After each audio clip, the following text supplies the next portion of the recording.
right, hey team, what is going on this morning? We are going to do some game design for Dungeons & Dragons 5th edition 2024. We're going to continue converting color mana into D&D, replacing the Vancian spell slots and 8 schools of magic with the 5 color mana paradigm. I'm just fixing my screen here on the back end real fast, and we'll get started here in a hot moment. I think my sound balance is good, but if anything's off, y'all can let me know. Hey, what's up, folks? I'm just getting my screens adjusted here and finishing up on my posting, and we'll get to work here pretty quick. Let's see. Let's fix this. There we go. Hey, what's up? Yeah, so let's see. Get this fixed here. We're going to drop this screen down here. A like, subscribe, bell icon notifications. This is using the color magic system that we have on the DMsGuild already. If you click that link here down below, you can see there's a stack of books that all have free previews. You can click into any of them here, and then you can see here it says preview, and you click on that, and it's the full document. You can look at all the art and all my ideas. If you want to support me, you can buy them, but I'd rather you look at the book first and know it's something that you're interested in and you want to support. We're updating all of these books for 2024. So we're going to be, we've already spent a year or so rebuilding the classes and the mana. I mean, first off, we already republished them all in 2014. This is back in 2018 we published these.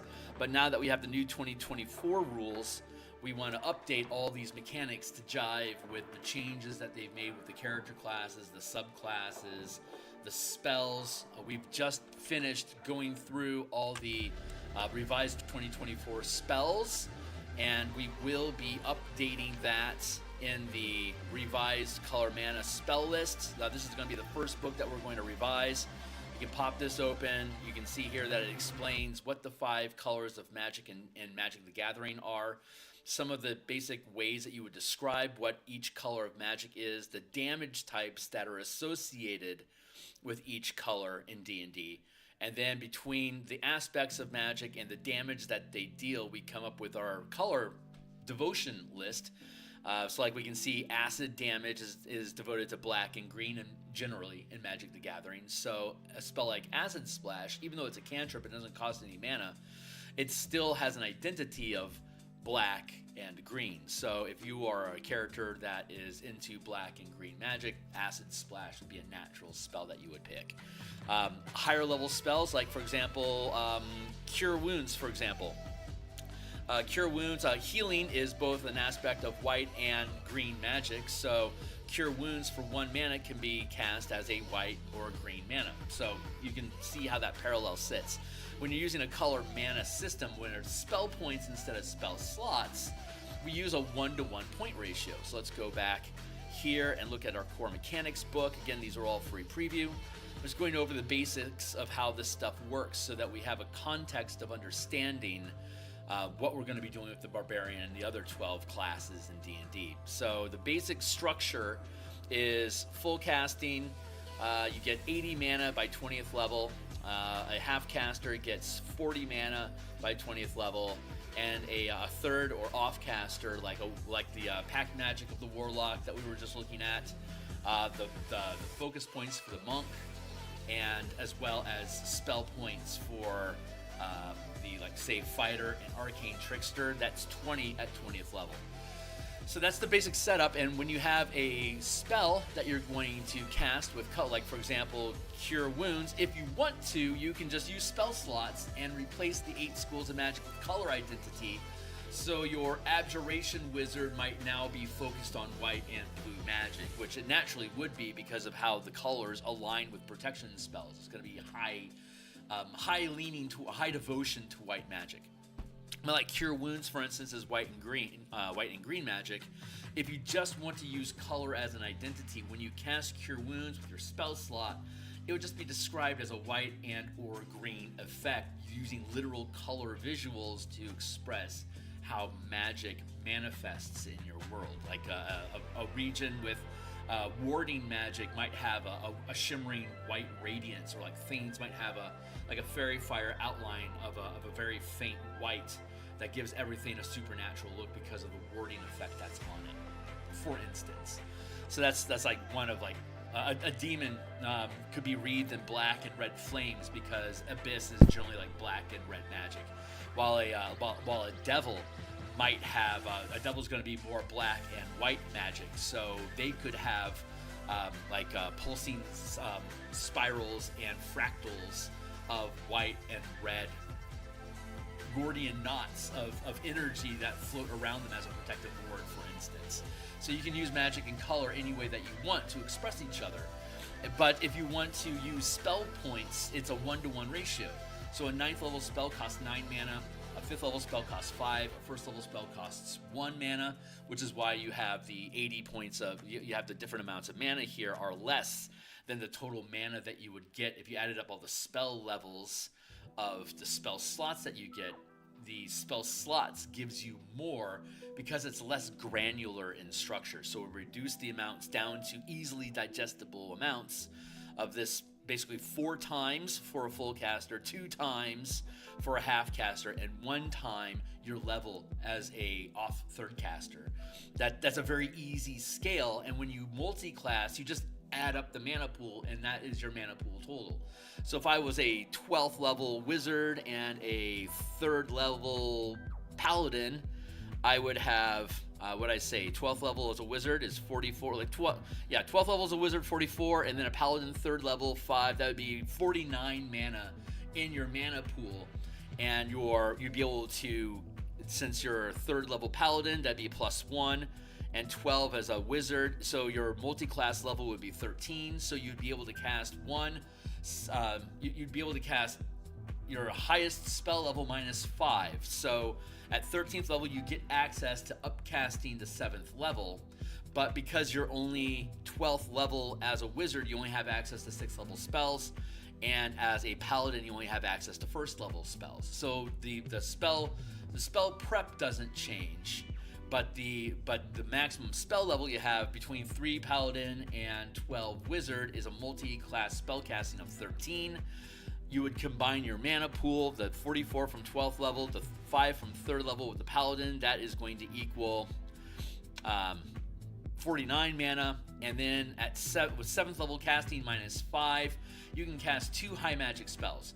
Cantrips are 0 mana. Common magic is level 1 to 5. So paladins, rangers, artificers, the arcane trickster, the eldritch knight, the warrior of arcane of the mystic arts, the new monk caster only goes up to 4th level as well, and then warlock pact magic, that's all common magic because none of that all that caps at 5th level, and then at 6th level to 10th level spell slots.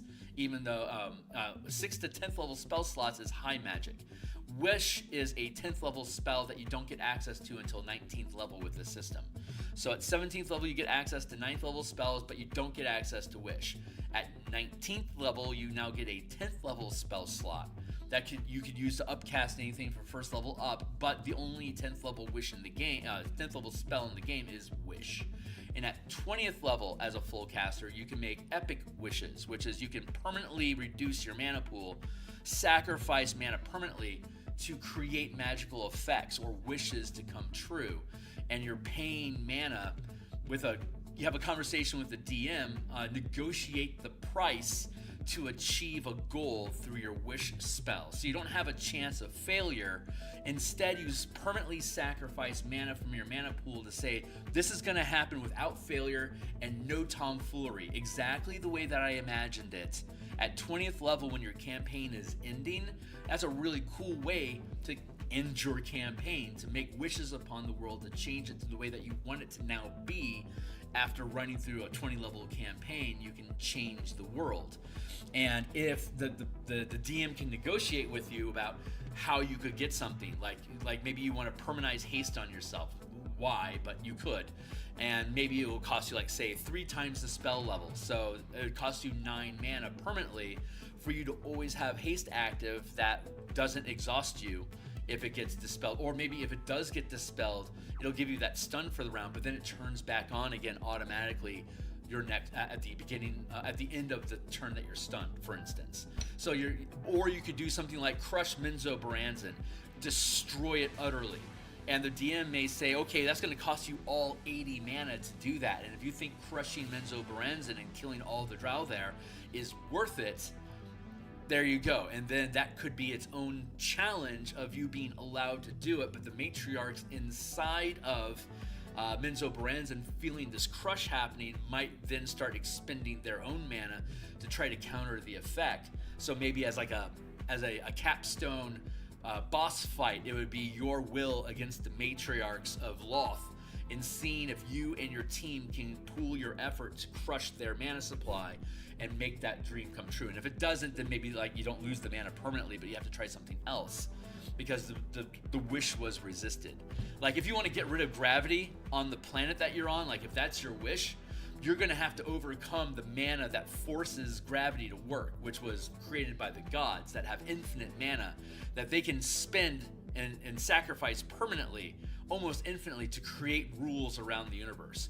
But like for example, gravity working on your planet might have 1,000,000 mana permanently sacrificed to make it so. A god would have to come along and sacrifice more mana than that to remove gravity from the planet.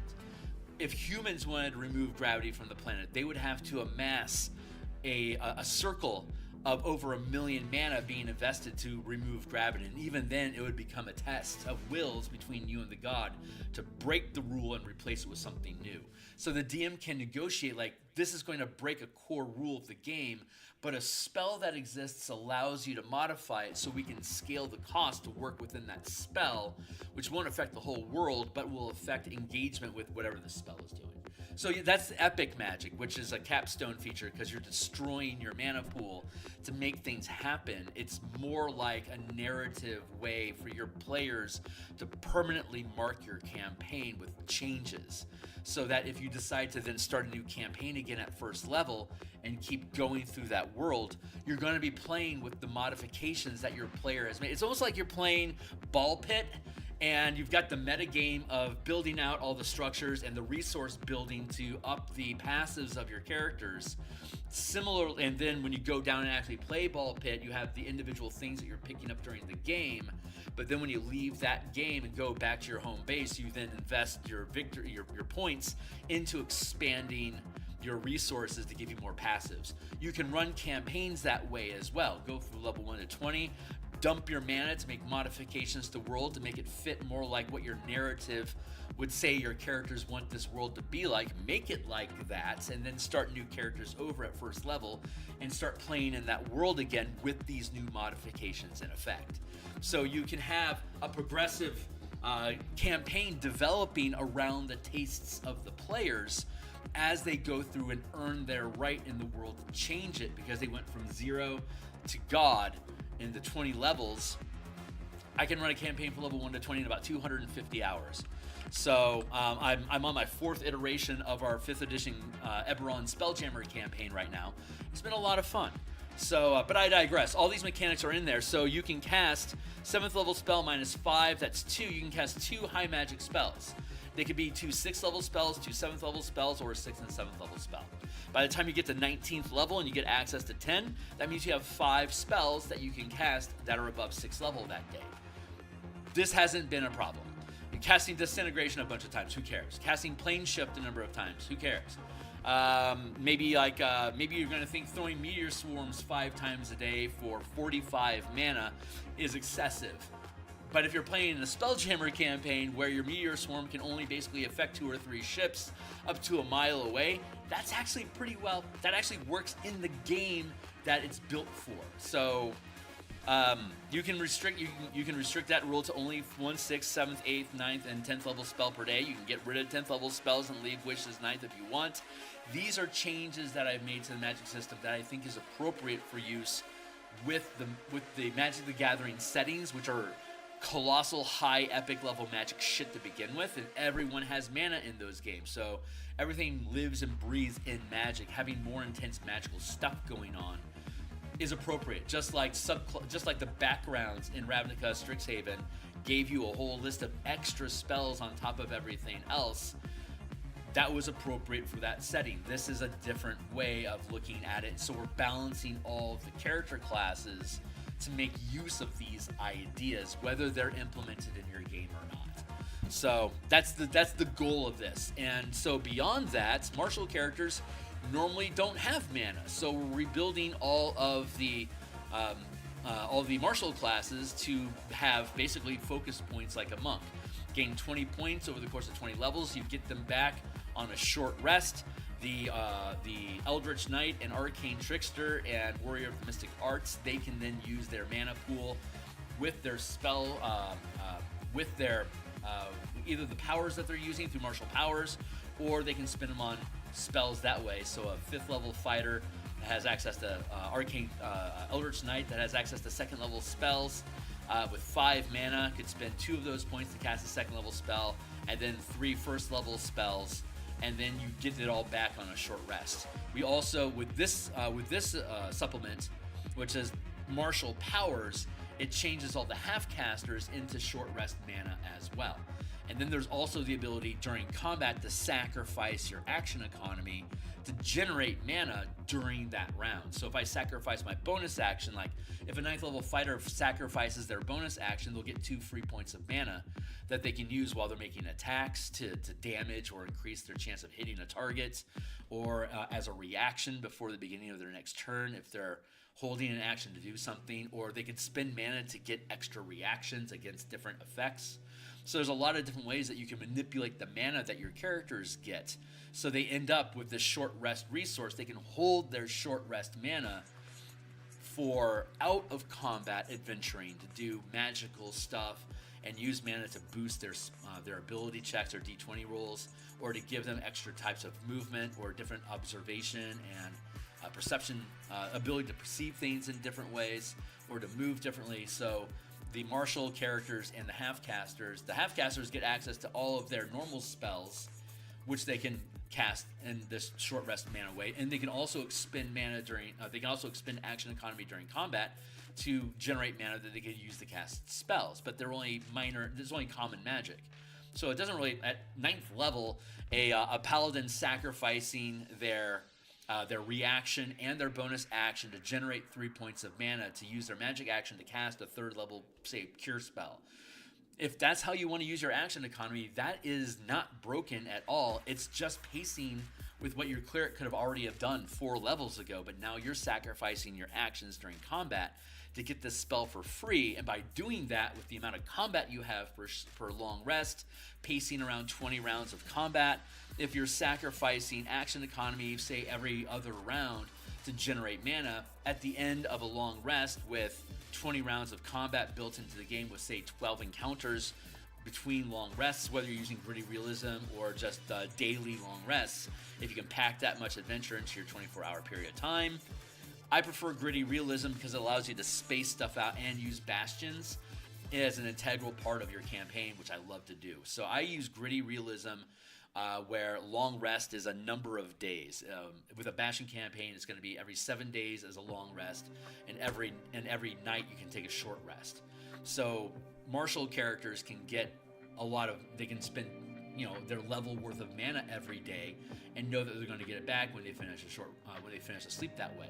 Full casters also get the ability to recover a little bit of mana every short rest. And then knowing 7 days out, they're going to get all of their mana back. They get short rest mana every day because like arcane recovery on the wizard, for instance, gets you your spell level worth of mana back whenever you finish any number of short rests. That allows you to pace with the martial characters and the spellcasters to have roughly the same amount of mana every day. So it actually balances out so that everyone has resources of a full caster. They all have that level of mana available to them in a prescribed tempo campaign that 5e14 was built on. That 8 encounters with up to say 20 rounds of combat per long rest, assuming 1 or 2 short rests along the way to get there. That's going to basically pace out with your days, where you could have a short rest every evening if you wanted to, or have a long rest every 3 days, so short rest, long rest, You can break up your tempo in different ways. I like it per week. That's become my favorite over time. So yeah, so we have the martial system that's completely separate from Magic, but it works like half casting. So barbarians, fighters, rogues, monks get access to the martial power system, which is a series of exploits, modify actions, and die rolls. Maneuvers are like battle master maneuvers, but you can use either a bonus action or magic action to use a maneuver, and you can do them twice in the same round. The same maneuver twice in the same round, if that's how you want to use your action economy. You could sacrifice your magic action to generate mana to use something as a bonus action. You could sacrifice your bonus action to generate mana to do something as a magic action or as part of attack rolls. And then you can always sacrifice your reaction to generate mana for you and not have a reaction later on until it's your new turn again. And then there's things that allow you to use your reaction during your turn, because you can trigger effects that happen to your target that then would allow you to, if you have the power, if you've prepared that power, you could use that reaction. So like for example, you could have you could have the topple mastery prepared, and so if you knock somebody prone, you could have the downtrodden reaction prepared, that whenever somebody is knocked prone within reach of your weapon, you can make an opportunity attack against them. It'll cost you 1 mana to do it, but you can make an attack, topple the character, and then during your own combat sequence use your reaction to hit them on the way down because you have downtrodden. So you can do cool combos. You can generate your own combos of actions, reactions, and bonus actions and attack actions to trigger off of each other. Kind of like when you're deck building with Magic the Gathering, you're building combo cards to allow you to have cool effects. This is allowing you to build action economy and power preparation to create cool combos for your character to be able to enact. There's also things like take half damage from the next attack. That could be used as a reaction for, like, say, 2 mana. But if you spent an extra point of mana, you could gain resistance to that attack but not spend your reaction. So there's multiple reactions inside the reaction system that allow you to, trigger an effect. But if you, not all of them, but some of them, if you spend more mana, you can do them without spending a reaction. Like bait and switch, I think. Let's go. No, we can't do bait and switch because that's infinite movement. Let's go find it. Reactions. Oh, yeah. Bait and switch. When a creature within 5 feet of you is hit with an attack roll, you can spend 1 mana to switch places with the creature, and you can choose to become the target of the attack. Switching places this way doesn't count as movement or provoke opportunity attacks.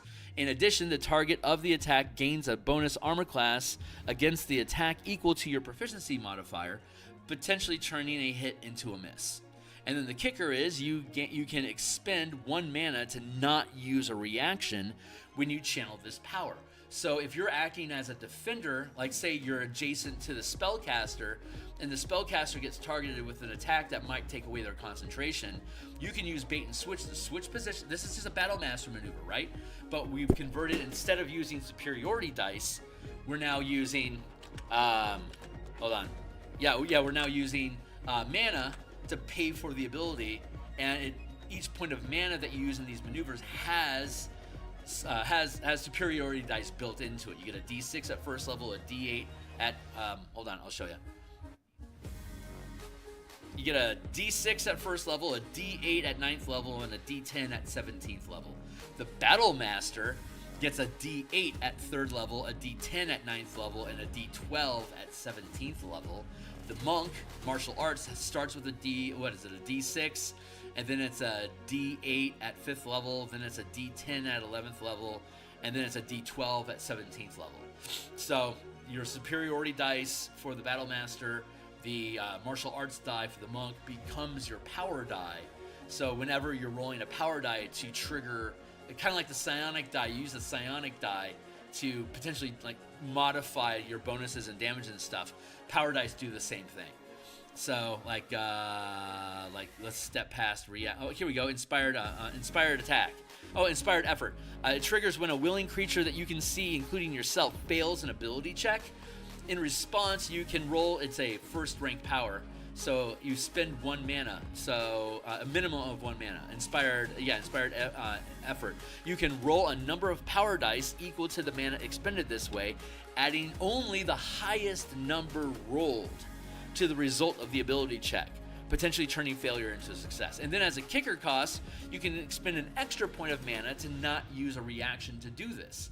So you can spam mana as kind of like Bardic Inspiration dice, but you can spam them by spending mana to trigger those effects. They're not as good as Bardic Inspiration dice. Well, actually, the Monks is as good as the Bardic Inspiration die. They are equal in value. So a Monk that lead into inspired reactions can basically act like a Bard, and a Bard can always dip into being a first level rogue and pick up all these inspired reactions, and then go 19 levels of Bard and have 78 mana for 76 mana for the Bard, 1 from the Rogue. You end up having 77 mana. You'd still have access to up to 10th level spells, and 1 point at a time, because you're only a first level Rogue. 1 point at a time, you can use inspired attacks, inspired efforts, and inspired wards to boost D20 effects, and then you could keep your Bardic Inspiration dice as bonuses that you can give to other people when they need them. But you'll always be able to hit your allies with inspiration dice to help boost their D20 effects. So a martial character, like for example, Inspired Ward, a willing creature you can see, including yourself, fails a saving throw. And in response, that should be bolded.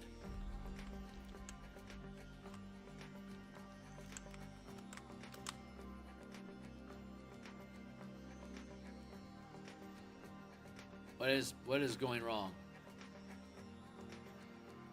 Here. Something's wonky.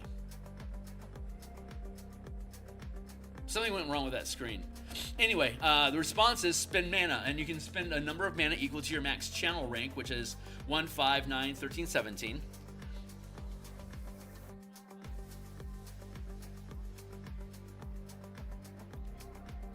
There we go. Now I have access to change things. 1, 5, 9, 13, 17. Martial powers. Here we go. Maneuvers. Reactions. Bait and switch. Controlled. Inspired effort. Inspired ward. There we go. Response. Let's see if I can. Thank you. You can roll a number of power dice equal to the mana expended. And like say at first level, you only spend 1, 2 mana at 5th, 9th level, 13th level, and then 17th level, you can spend up to 5. And then you roll that number of dice. Say at 9th level, you could spend 3 mana. They'd all be D8, so you'd spend 3 mana, 3 D8, or I could only spend 1 mana for 1 D8, and I would add that to the result of the saving throw. So you're able to boost saving throws by expending mana, and if you want to spend more mana, you don't even have to use a reaction to do so. You can just do it, which makes the class very flexible. And marshals can now do things all day by expending action economy to generate free mana. They can, like they like to say, marshals are cool because they can do what they do all day. But the problem is in D&D, as written, the only thing that they can do all day is basically make attacks and move. So with this, you can generate mana as part of your action economy during your round of only in combat. During combat, you can do action. You can expend your action economy to generate mana to do mana effects, but they're all low-level common magic stuff. So by the time you can do a lot of stuff for free, your full casters are casting big impact spells with a lot of mana. You don't have a lot of mana, but you can sacrifice actions to get more. Full casters have a ton of mana, and they can't expend action economy to generate more.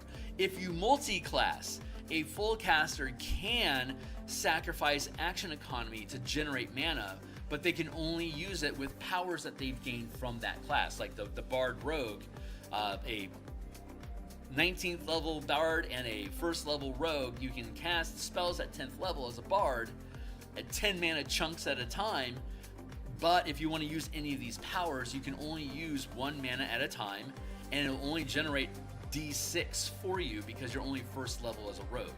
So it's more efficient. You could generate additional Bardic Inspiration as a Bard for 2 mana apiece, and at 19th level, your Bardic Inspiration die is a D12. So for 2 mana, you can generate extra Bardic Inspiration on top of like the 5 or 6 that you're going to be getting per short rest. You can exchange the Bard, and we'll look at Bards later, you'll see. But this is how these two systems work together. So the Barbarian gets to, a Barbarian gets 1 mana per level. You get it back on a short rest. You can pick any of these powers to affect your actions in combat or your utility outside of combat. Reactions, strikes deal extra damage whenever you hit with a strike power. When you hit, just like 2014 Paladin, you can spend extra mana to do these extra effects. The Paladin specifically can expend their bonus action as though they were like casting the Smite spell to deal extra dice of damage. So like a first level, like say a 5th level Barbarian could spend 2 mana when you make a hit to trigger any of these strike effects, whichever ones you have prepared. Like Thundering Strike, if at 5th level I put 2 mana into a Thundering Strike, I'd be able to push my target 20 feet and deal an extra 2d6 damage to them. The Paladin at 5th level could do exactly the same thing, but if the Paladin expended their bonus action to generate mana, that mana can immediately be dumped into that strike as additional damage. 1 extra point at 1st level, 2 extra points at 9th level, and 3 extra points at 17th level. So at 17th level, any marshal could put 5 mana to deal an extra 5 dice of damage, and they'd be d10s. So anyone could do an extra 5d10 damage on a strike power. But if the Paladin sacrifices their bonus action as part of that attack, they can put an extra 3d10 in. So they'll end up doing 8d10 damage on that strike for the cost of 5 and their bonus action. A fighter could sacrifice their bonus action to gain 3 mana, but that would only pay down the cost of their smite. They can't add it. It's not additive, it's reductive. So a 17th level fighter could put 5 mana, but if they sacrifice their bonus action, it'll generate 3 points of mana for free, and then they only need to sacrifice 2 points from their mana pool. The Paladin can do the same thing, but if they sacrificed 5 points from their mana pool, they add the extra 3 points to be 8d10 compared to the fighter spending 5 to get 5d10. So the Paladin outsmites everything in the game. A 2nd level Paladin and an 18th level sorcerer that has access to 9th level spell slots, when they expend mana to smite, because they're only a 2nd level Paladin, they can't spend more than 1 mana to deal 1d6 damage, and if they sacrifice their bonus action, they could do 2d6 damage for 1 mana. They'd have 96 mana as a sorcerer, but they could only spend it 1 point at a time on Paladin smites. So the Paladin at 17th level can spend 5 mana to deal 8d10 damage, and a 19th level sorcerer, 18th level sorcerer, 2nd level Paladin can only spend 1 mana to deal an extra 2d6 damage. So who's the best in the game at smiting using this idea? The Paladin is. Who's the worst at it? Anyone that multi-classes for 2 levels into the Paladin. You can get access to Paladin Smite, but unless you keep taking martial levels and reducing the amount of spellcasting levels that you take, you can increase your smite or your strike capabilities. And then the last thing that you can do are sustained powers, which are like concentration effects that changes your character. They're aura effects. And you can maintain a number of auras equal to your max rank of power. That actually, if you're 5th level, you can maintain 2 first rank auras, or you can have 1 second rank aura. If you're 13th level, you'd have a total of 4. So you could have 4 first rank, 2 second rank, a 3rd rank, and a 1st rank, or a 4th rank. So you can mix them up, but you have 4 mana worth of 4 ranks worth of mana that you can tap to activate any combination of auras that equal up to 4 mana. And half casters can do that on top of maintaining concentration. So a 17th level Paladin could have 5 mana tapped to sustain aura effects, and could also be concentrating on a 5th level spell for a total of 10 mana worth of concentration or sustained effects, while the full caster would be able to have, at 19th level, 10 mana of concentration effects active on their character at the same time. And the martial character at 17th level would only be able to have 5 mana worth of sustained powers active on their character. So again, we're looking at the striation between the 3 types of characters. The full caster can have concentration on up to 10 mana worth of spell. The martial character can have up to 5 ranks worth of powers sustained at once. And the half casters can have both 5 ranks of power sustained at once and 5 levels of concentration at the same time, to total 10 mana worth of effects, but only able to produce up to 5th level for both. You see how that you have those 3 gears now that we can shift between the characters, and all of these are interactable. So if you have a 5th level fighter and a 15th level wizard, that wizard's going to be able to maintain concentration on up to 7 levels worth of spells, while as a 5th level fighter also able to sustain 2 ranks of power. And the total between those is 9 mana at 20th level. You've taken a step back from full maximum spellcasting power in preference to gaining some martial powers that you can spend 2 mana at a time. A 89 point mana pool with a shitload of that you can use a shitload of times on 2nd rank powers as a fighter. So you can make Gish characters this way by having your mana pool blend together.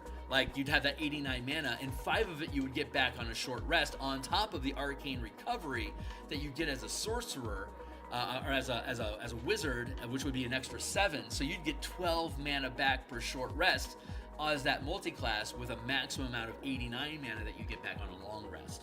Or not 80, yeah, 80, not 89, 70, it'd be more like 76. Anyway, 72. Anyway, that's how these systems work. So now that the Barbarian gets access to this half-casting progression system, each of the subclasses gain a list of 10 basic powers that they can use, and we can go through and look at the powers again, but we're going to focus specifically on the Barbarian today. So that's the crash course in how this system works. And having said all that, we are now looking at the martial power characters. We're starting with the Barbarian. We'll do Bard next, then Cleric, then Druid. We're going to bounce between all of them, and then we'll do the Artificer last, because that's not officially a core class. So we'll release that as a separate document. We had Point Warlocks as a separate document. We'll release Point Artificers as a separate document as well. So Barbarian, let's get into it. So your mana supply, 1 to 20 from level to level, short rest mana. The number of powers that you have prepared at first level is 4, and it'll end up capping at 15. Prepared powers are all those things that I showed up above, like all the exploits, maneuvers, reactions, strikes, and sustain powers. But it also includes fighting styles, weapon masteries, and feats. And depending on what level you are, like at first level, you get access to fighting styles and some of the origin feats. At 5th level, you can start preparing general feats. You don't gain any ability score bonuses for doing so, but it doesn't have any prerequisites either. You can just take any of them. Like you can take at 5th level, you could prepare both Polearm Master, Great Weapon Fighter, Slasher, and Sentinel. Those are 4 powers that you would be able to prepare at 5th level to give you all the feats that your fighter would ever want. Out of the 8 that you have, you spent 4 of them. Maybe you take Topple, Push, Cleave, and Vex. Maybe you take those 4 masteries to use with your glaive, or like you could instead take some powers that require mana. So most subclasses have something for you to use mana on. So if all you want to do is spend all your prep powers on feats, weapon masteries, fighting styles, you are welcome to do so. You don't have to pick up powers if you don't want to play a magic character. You can just use the prep power resource to pick up all the feats that you would ever want to. So when you get an ASI at 4th level, you could actually use it to gain stats. So your strength can get to 20, your dex can get to 20, your constitution can get to 20, and then you have 15 feats that you've prepared that didn't give you any stat gains, but now you have access to them at will. And you can change them when you take whenever you take a long rest, you can change 1. Whenever you gain a level, you can change all of them. So it's I think the Battle Master can change 1 every short rest, and as well as long rest. So Yeah, so that's the basics there. Here's all of the class features that exist. Everything's been modified to work with mana. You still get rage. Rage bonus hasn't changed. Here's that power die, D6, D8, and then D10 at 17th level. Prepared powers, their max rank of power is half casting progression. So first at 1, 2 at 5, 3 at 9, 4 at 13, 5 at 17. And now we're going to, hey, what's going on, Steve? We're going to get into the individual base features of the Barbarian, make sure I like how they read, and then we're going to go through all the subclasses and make sure I like how they read and make any modifications necessary. This is Thunder of the Barbecue. This is going to be our third pass going through all the subclasses, all the classes and subclasses. I think the language is getting really, really good. We've playtested the hell out of this for the past 17, 18 months. So it's all feeling pretty good. I think we've gotten rid of any game-breaking things, and I think everything is pretty well balanced inside of its own ecosystem. Like, we know Ravnica, Strixhaven, those tend to be like, those are stronger than, and even Eberron now is like stronger than what a generic Forgotten Realms or Greyhawk campaign would be, because of the things that you would get as subclasses and renown, and the magic items that are available in those settings are like cranked up to 11. But 2024 cranked everything up to 11. So by reconfiguring, like instead of like in Ravnica, instead of getting 10 bonus spells as subclass features, we removed that. I mean, as a background feature, we removed that, changed Ravnica to work with the new 2024 species and background mechanics, and now we've moved all the bonus spells out of your background into renown. So as your character gets more renown, they get access to more free spells or powers, depending on if you're a spellcaster or a martial, or you can pick between the two if you're a half-caster. So we've integrated spell casting and therefore spell research and Bastion facilities access. That's all connected to renown now. And your subclasses and your backgrounds for Ravnica, Strixhaven, and Theros are all as per 2024, like in alignment with 2024 sensibilities, which are all in this document further down below. And for those that are curious, this document is where is it? Right here. The 5e24 color mana playtest doc. This is the document that I'm working inside of, literally right here. So anyone is welcome to look at it. Be welcome. Here's my Discord server. Anyone that's interested in using these mechanics, playtesting them, or DMing with them, I DM playtest games. So you're welcome to participate in that. And if you want to run this stuff as a DM, I will provide as much technical support as you need. So having said that, getting back to work, channeling. Okay, so we're looking at the Barbarian. The channeling features, starting at first level, you gain the channeling class feature. Strength, Constitution, or Charisma is your channeling ability score, your choice. Your channeling DC is 8 plus your proficiency and ability modifier. This, by the way, these channeling class features, these are also your multi-class prereqs. So if you multi-class, you need to have either a Strength, Constitution, or Charisma of 13 to multi-class into another class. So if you wanted to, say, go Barbarian Sorcerer, you could make Charisma your channeling stat and then focus on increasing your Charisma to benefit both the powers that you use as a Barbarian and the spells that you'll cast as a Sorcerer. So it's your choice. Channeling DC, just like spellcasting, DC 8 plus your proficiency modifier plus your ability modifier. Either Strength, Con, or Ka, and you can decide on the fly which one it is. Martial powers. Beginning at first level, you learn 4 first rank powers from the martial power list. You gain additional powers as you gain levels up to your maximum channeling rank, as listed in the martial powers progression table. You can swap one prepared power for another when you finish a long rest, and you can swap all prepared powers when you gain a level. Note, fighting styles and weapon masteries can be prepared as meta powers, which we described up above, but are not automatically gained as class features.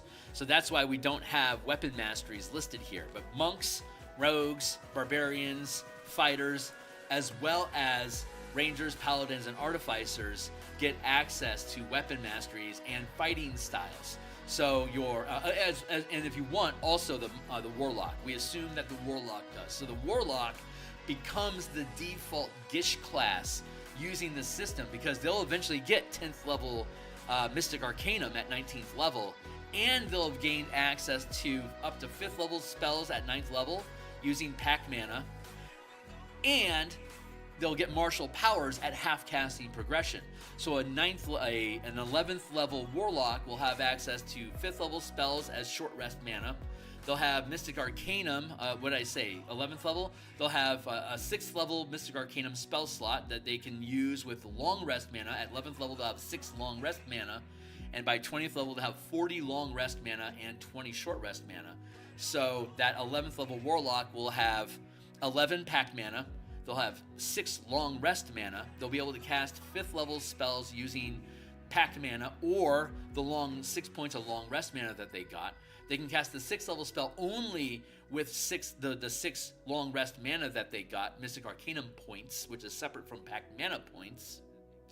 And at 11th level, they have access to 3rd rank powers off the martial power list. So I could then take my list of prepared spells to have any number of spells or martial powers, and I can expend invocations to learn additional powers if I want, or get free castings of spells like described for normal stuff, like you can cast slow for free or whatever. So you can get access to that stuff, or instead you can get access to any of the martial powers, but of course you have to expend mana with it. This would replace the Eldritch Strike feature with the Mana Strike feature that we have for martials in general. So at 9th level, the Warlock would be able to expend 3 mana to deal an extra 3d8 damage, just like the Fighter, Rogue, Barbarian, and Monk could do. But not as good as the Paladin, because at 9th level, at 11th level, a Paladin would be able to expend 3 mana and 2 points for a bonus action to do 5d8 damage, compared to everyone else that could only do 3d8. So we keep the Paladin as the best smite character in the game. That is a core identity of who the Paladin is. The best way to preserve that is to reconfigure the math that goes into how much damage you deal. We already know that 10d8 is okay for a 19th level sorcerer, 18th level sorcerer, 2nd level fighter. The game already allows us to do 10d8 damage as a Sorkadin, but with this system instead, a 17th level straight Paladin does 8d10 damage instead of a Sorkadin doing 10d8 damage. It's the same amount of damage, but instead of you being a sorcerer to do the best damage, you now stay a single class Paladin to do the best amount of damage. Because again, an 18th level sorcerer, 2nd level Paladin can only spend 1 mana on Smite to deal an extra d6 damage. And if you want to spend your bonus action, you can add an extra d6. So an 18th level sorcerer, 2nd level Paladin can't do shit, but can do it a lot. Like you'll have like a sorcerer adds their sorcery points, so they'll have they would have 96. Yeah, they'd have 92 mana, and they can spend it 2 points at a time to do an extra 2d6 damage on a smite attack, and they only get 1 attack per round. Like, it's dumb for them to do that. If you're going to do Sorkadin doing that, you're probably going to want to go 9 Paladin to get access to 3rd rank powers. So you can pump it up to so you can pump up to 5d8 damage on your smite, which is respectable, and still have 11 levels of sorcerer open so you can get access to that 6th level spell slot, which is also respectable. That's a better get. Or you can just go Warlock and get 10th level spells, but be limited to 5 dice of damage when you're smiting. Or you could go if you go Warlock 18 Paladin 2, you'd be able to use your bonus action to add an extra die of damage because you're only 2 levels of Paladin, but you'd lose access to Wish. So it just depends on how long your campaign's going to run. That's the math that you're going to have to do for yourself. So anyway, back into Barbarian. I think I'm crash coursing you guys through this stuff. There's 150 episodes before this that you can watch all this stuff being designed from the ground up, and us having playtest and building playtest campaigns to run these ideas through. We've had 2 campaigns that we've ran for subclass testing here that we built on stream, what we've done on my Discord channel, and my home table has ran martial powers from level 16 to 20 about 2 years ago. So I've been building this thing for a long time, and I can stand. I think I can effectively stand behind everything that's in the book, but we're further grinding down and making changes and resolving it so that it's a rock solid property, so that when we build it out into the document and do the page layouts and do the artwork on Monday through Friday stream, we'll know what we're talking about. Everyone will have the context here. So there you go. So channeling. So we have martial powers, fighting styles, mana. You gain a mana pool of martial points called mana. The amount of mana is equal to your barbarian level. You regain all mana when you finish a short or long rest. When you channel a power, you can expend an amount of mana up to your maximum channel limit. Level 1, we have Empowered Rage, which modifies the Rage feature. You can enter Rage as a bonus action if you aren't wearing heavy armor. A number of times shown for your Barbarian level on the Rages column of the Barbarian features table. You regain 1 expended use when you finish a short rest, and you regain all expended uses when you finish a long rest. You can expend a use of Rage to regain 1 point of mana, and you can expend any amount of mana to regain an equal number of spent Rages. So Rage is equal to mana. There you go. While active, your Rage follows the rule. We'll have to change that. You can spend while active, your Rage follows the rules listed below. This isn't the best format, but it's good enough. I'm going to hire an editor to go through all this and make words good. That's what we do. We hire editors to make our words good. Damage resistance. You have resistance to bludgeoning, piercing, and slashing damage. That hasn't changed. Strength advantage. You have advantage on strength checks and strength saving throws. That hasn't changed. Rage bonus. Damage. When you make an attack using strength with either a weapon or an unarmed strike and deal damage to the target, you gain a bonus to the damage that increases as you gain levels as a barbarian, as shown in the rage damage column of the barbarian features table. While raging, add your rage bonus to your channeling DC. So barbarians have the best channeling DC in the game, and it can be triggered off of strength, constitution, or charisma. So that's fun. So a channeling, you're raging at 20th level. Say we're a con rager, so we'll use constitution. Say we have a 20 in our constitution. That would be a +5, +8, +6. That'd be a 17 plus a rage bonus of 4.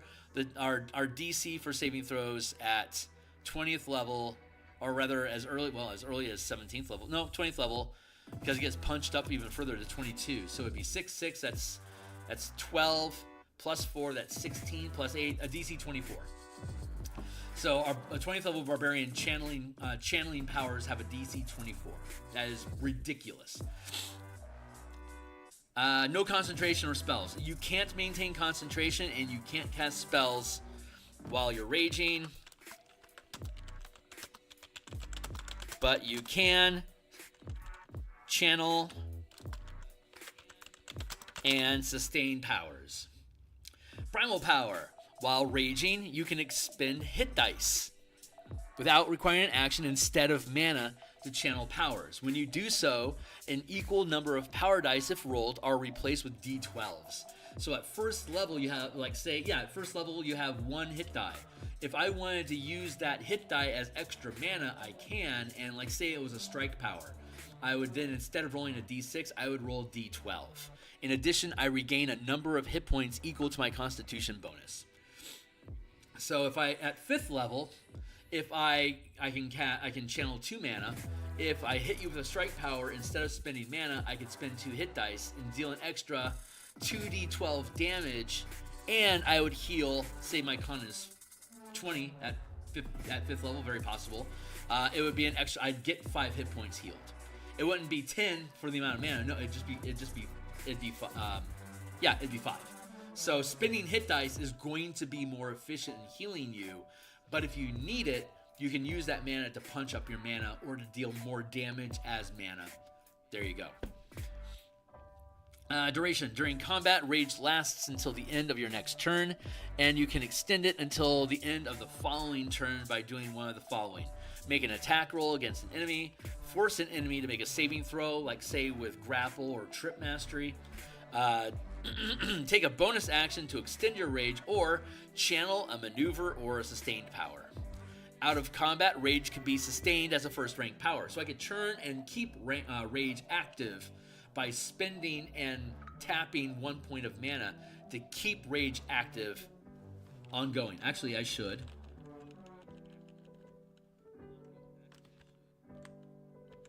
Let's do it like this. This should be the way we do it. There.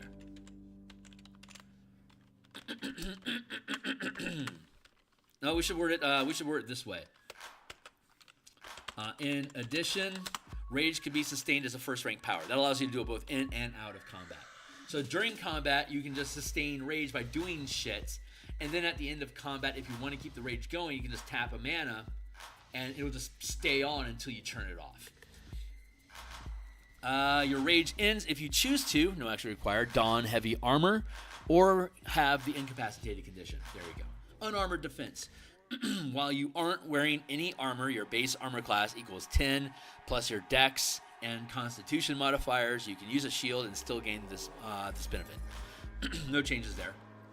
Danger sense, you have advantage on dexterity saving throws unless you have the incapacitated condition. No change there. Reckless attack, when you make your first attack roll on your turn, you can decide to attack recklessly. Doing so gives you advantage on attack rolls using strength until the start of your next turn, but attack rolls against you have advantage during that time. There you go. Barbarian subclasses. Choose a Barbarian subclass. Gaining the features of that subclass, you gain additional features from your subclass at level 6, 10, and 14. Primal skill. At 3rd level, you gain proficiency in an additional skill of your choice from the Barbarian skill list. In addition, while your rage is active, you make the ability checks using one of the when you make an ability check using one of the following skills, you can use your channeling ability score instead. Acrobatics, athletics, intimidation, perception, stealth, and survival. So if you are a charisma channeler, you can use your charisma bonus for the ability check instead of, like, say, your strength or dexterity. Feats 4, 8, 12, 16. Extra attack at 5. Increasing your movement by 10 at 5th level. Feral instincts. You have advantage on initiative rolls as part of instinctive pounce. As part of the bonus action you take to enter your rage, you can move up to half your speed. Brutal power replaces brutal strikes. Once during your turn while using reckless attack, you can forego rolling with advantage for that attack to gain 1 temporary point of mana to channel a strike power if you hit. So if I use brutal power, I can forego advantage. Let me see. I'm going to change that. During your turn, we're going to do it like this. During your turn while using reckless attack, you can forego rolling with advantage for any attack to gain 1 temporary point of mana to channel a strike power if you hit. So if I make an attack roll, I forgo advantage. If I hit you, I'll automatically generate a free point of mana that I can apply to a strike. If I'm at 9th level, I can channel up to 3 mana. So I can still channel up to 3 mana, but one of those points is now paid for free. So if I want to channel 3 mana, I only have to spend 2 of them for my mana pool. Or I could sacrifice my bonus action to generate 2 points of mana for free, and that brutal power strike is now 100% free at the cost of my bonus action. And then I have another attack, and if I hit with that, I could also automatically deal 1 die of damage with it if I forgo advantage on the attack. I could keep advantage on the attack, and then if I wanted to spend mana, I could spend up to 3 mana out of my own mana pool, or 3 of my hit dice if I wanted to. So this changes brutal power. I can use brutal power with literally every strike power that I have prepared. And there's 26 different strike powers that you can prepare. These strike powers have been built out of the Paladin Smite spells, as well as like Arcane Archer and various subclass features that marshals and half-casters get that do stuff when you hit somebody. We've converted them all into mana cost strike effects that will feel familiar to you, but now have a scaling mana value. These things can all be cast at first with 1 mana up to 5 mana. Second rank powers require at least 2 mana up to 5 mana, etc., etc., etc. And you can notice here, all of our power, none of our powers go beyond 5th level. I couldn't find anything that really justified 5th level, so we just capped it at 4th. And so by 13th level, you'll have access to all of the powers in the game, and then at 17th level, you'll be able to upcast or up channel them to 5 mana instead of 4. I know that breaks with tradition in what in how half casting scaling works. There you go. I can't justify. I can't find a shitload of things that are worth 5 mana, so I just dropped it. Sustained powers, adaptive resistance. This also frees us from requiring you to have a specific rank power at a specific level as a bonus power. Like at 13th level, you could be gaining first rank bonus powers if those bonus powers are thematically appropriate for your character to have at that level. It's the theme of the power more so than the level of the power that's important when we're assigning bonus powers to subclasses, and you'll see that throughout all these examples. So far, I like how this is sitting. If you drop to 0 hit points, that was brutal power. If you drop to 0 hit points while your rage is active, you make a DC 10 Constitution saving throw. If you succeed, instead of dying, you gain a number of hit points equal to twice your barbarian level. Each time you use this feature, after the first, the DC increases by 5. When you finish a short or long rest, the DC resets to 10. That's straight from the book. Some of these are straight from the book, but enough of them are modified to list all of them out just to be thorough in the class rebuild. Creative Commons made this entire class available for free. It is 100% duplicatable by anyone. I can include Creative Commons disclosure language and the DMsGuild language, and I'll be able to publish the entire class revised like this without worry about violating any conditions of publishing on the DMsGuild. So I love that. Improved brutal power. When using brutal power, you gain 2 temporary points of mana. So at 13th level, when I make a brutal strike, when I'm using reckless attack, I can sacrifice advantage on that attack roll, and if I hit, I'll deal an extra 2 mana of damage. And at 13th level, I can channel up to 4. So I'll get 2 points for free, and I can spend an extra 2 points to make it a total of 4 mana, or 4 dice, like 48 in this example. And at 15th level, Persistent Rage, you no longer need to do anything to extend your rage during combat, nor do you need to sustain it out of combat. It still ends when you choose if you are incapacitated or don heavy armor. So basically, Persistent Rage becomes perpetual. So how many rages do we get at 15th level?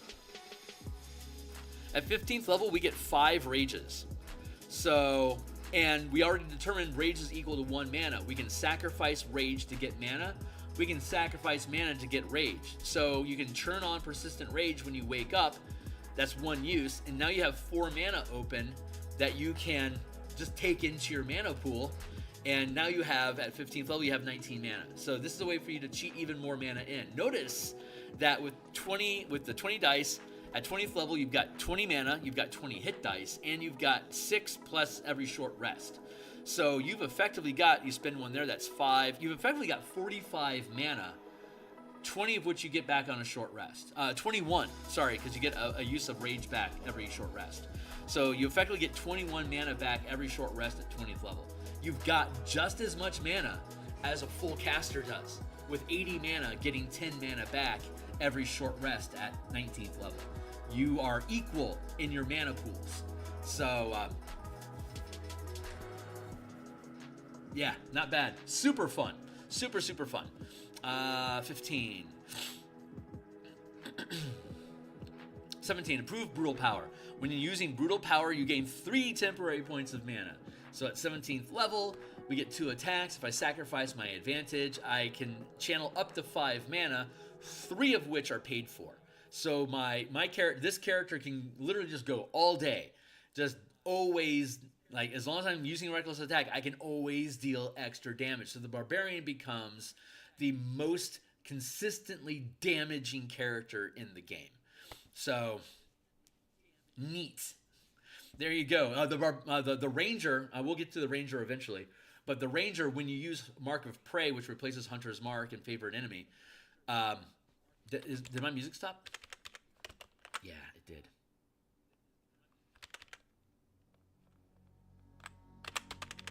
There. Thank you.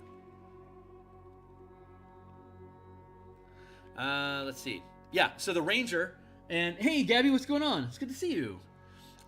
So yeah, the Ranger, when you use Mark of Prey, you automatically deal extra dice of damage to the target that you've marked. And as you gain levels, the die increases. So it can deal. It doesn't outsmite. It doesn't outsmite the Paladin. It doesn't outdamage the Barbarian in consistency, but it does have range. So you can smite at range, and you have fluid to weapon attacking, and you can, starting at level 1, you can consistently deal more damage until the Barbarian overtakes that rule at 9th level. So at that point, the Ranger pretty much keeps pace with the Barbarian. But the Paladin is always keen of smites. Indomitable Might. If the result of a strength check or strength saving throw is less than your strength score, you can use that score in place of the total. Epic Boon. You gain an Epic Boon feat in addition, or another feat of your choice for which you qualify. You can gain epic. You can prepare Epic Boons at 17th level. It's a very short list of boons. We had them up here. Sustained powers. Here's the weapon masteries that you can prepare, and when you prepare a combat mastery, you can, if you're proficient with the martial power system, if you can channel powers, if you are proficient with a weapon, you can automatically use the weapon mastery associated with that weapon.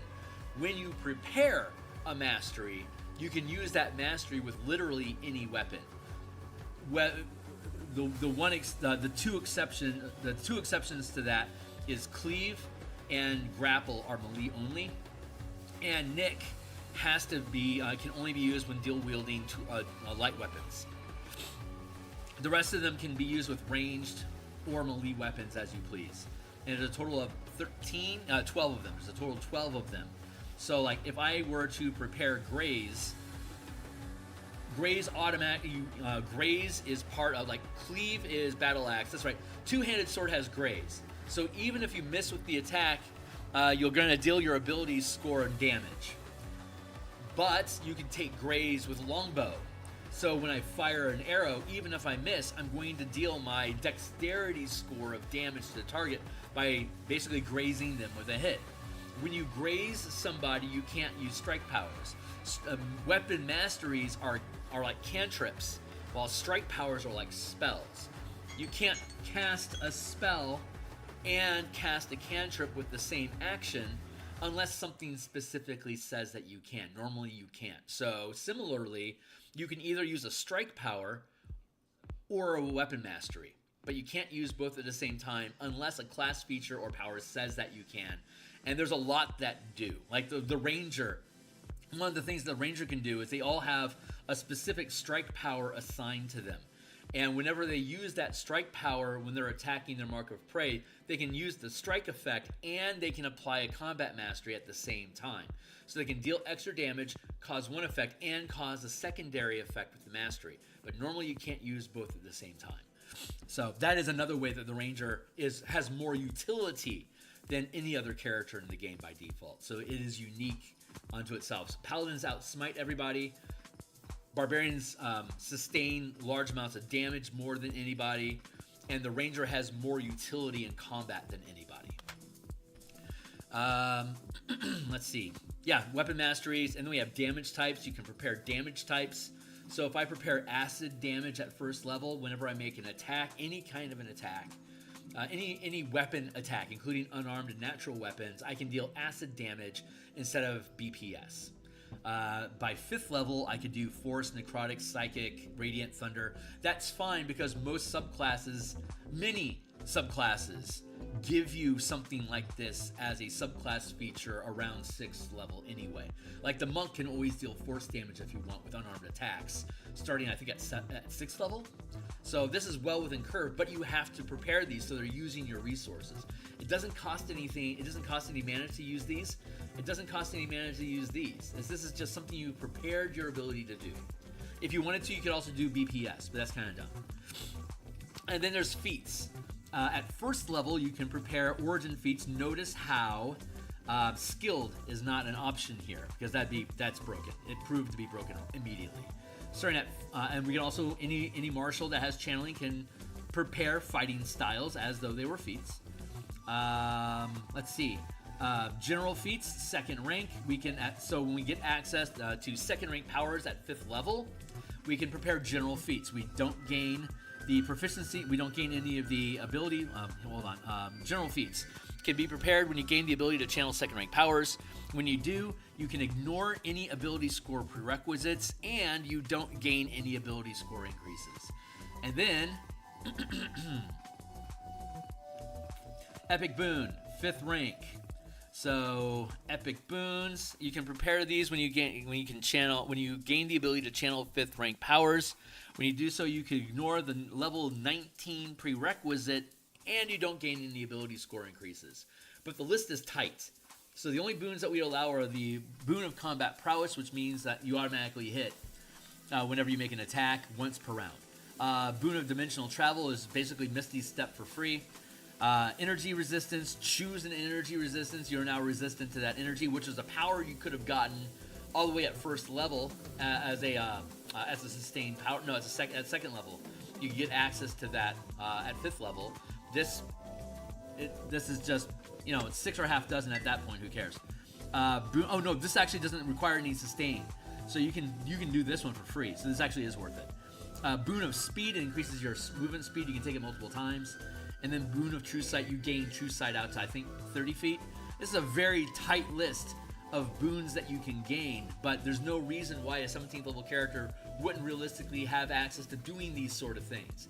So we give it to the martial characters to be able to do these sort of things. New feats, the Efficient Power feat reduces the cost.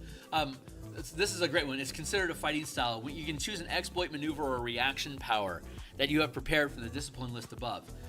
When you channel that power, if you choose that power to be efficient power, so you're basically purchasing that power twice.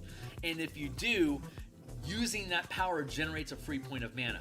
So if it was a 1st rank power, it pays for itself.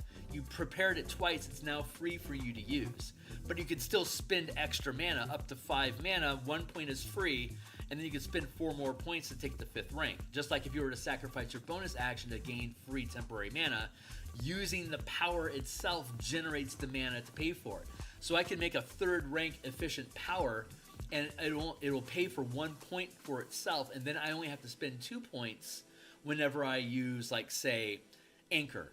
The Anchor reaction to prevent things from being able to teleport or move. That's a 3rd rank reaction. And if I make it efficient, it'll pay for 1 point itself. I only have to spend 2 points during that reaction to freeze you in place. There you go. Notice that it's only exploits, maneuvers, and reactions. So sustain powers tap mana, so you always have to spend your own mana. And strike powers can be done every time you make an attack. So giving you an efficient strike power takes away from what the Paladin, the Barbarian, and the Ranger are capable of doing as early as level 1 up through level 20. So we can't allow strike powers to have free mana, because if I made it free with efficient power and I gained that bonus point from the Ranger, that means I'd be getting 2 points of mana for free. At 1st level, that's broken. So we took away the strike efficient powers. But you can sacrifice action economy to generate damage with your attack rolls. And then Power Initiate gives you an extra power, and then you can, if you don't have, like, if you're a wizard that picks up Power Initiate as a feat, the die roll that you get is a D4 instead of a D6. And then reactive maneuvers. I can channel maneuvers instead of attacks. It's basically Warcaster. I don't have to maintain concentration on sustained power, so we dropped that. But now, when I could provoke an opportunity attack, instead of making an attack roll, I could channel a maneuver that only targets that creature that triggered the opportunity attack. So that's super fun. Yeah, so those are the different powers, and we can look at those as we need as we continue through the document. I'm going to actually peel this out of the document itself so that we have a separate layer going on here, so we can more freely bounce between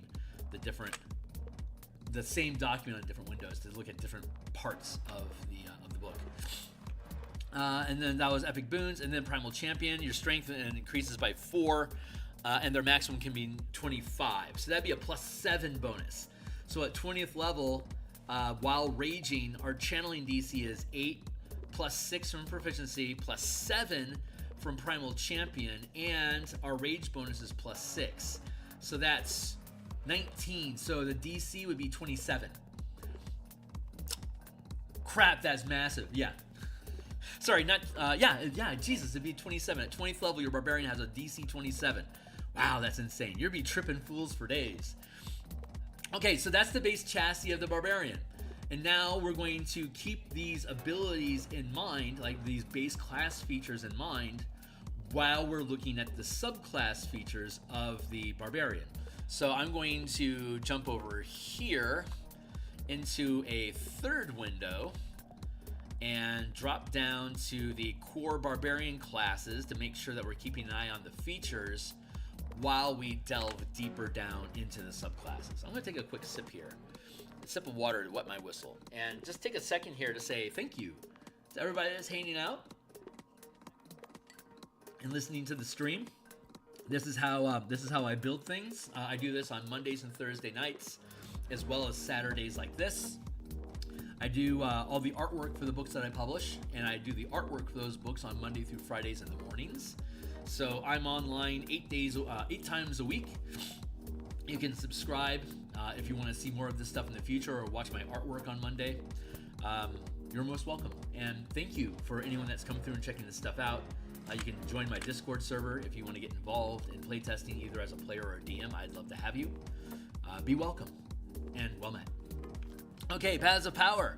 Barbarians gain all their subclass features with the below modifications. If a feature isn't described here, it remains unchanged as written in the player's handbook. But we mentioned everything anyway.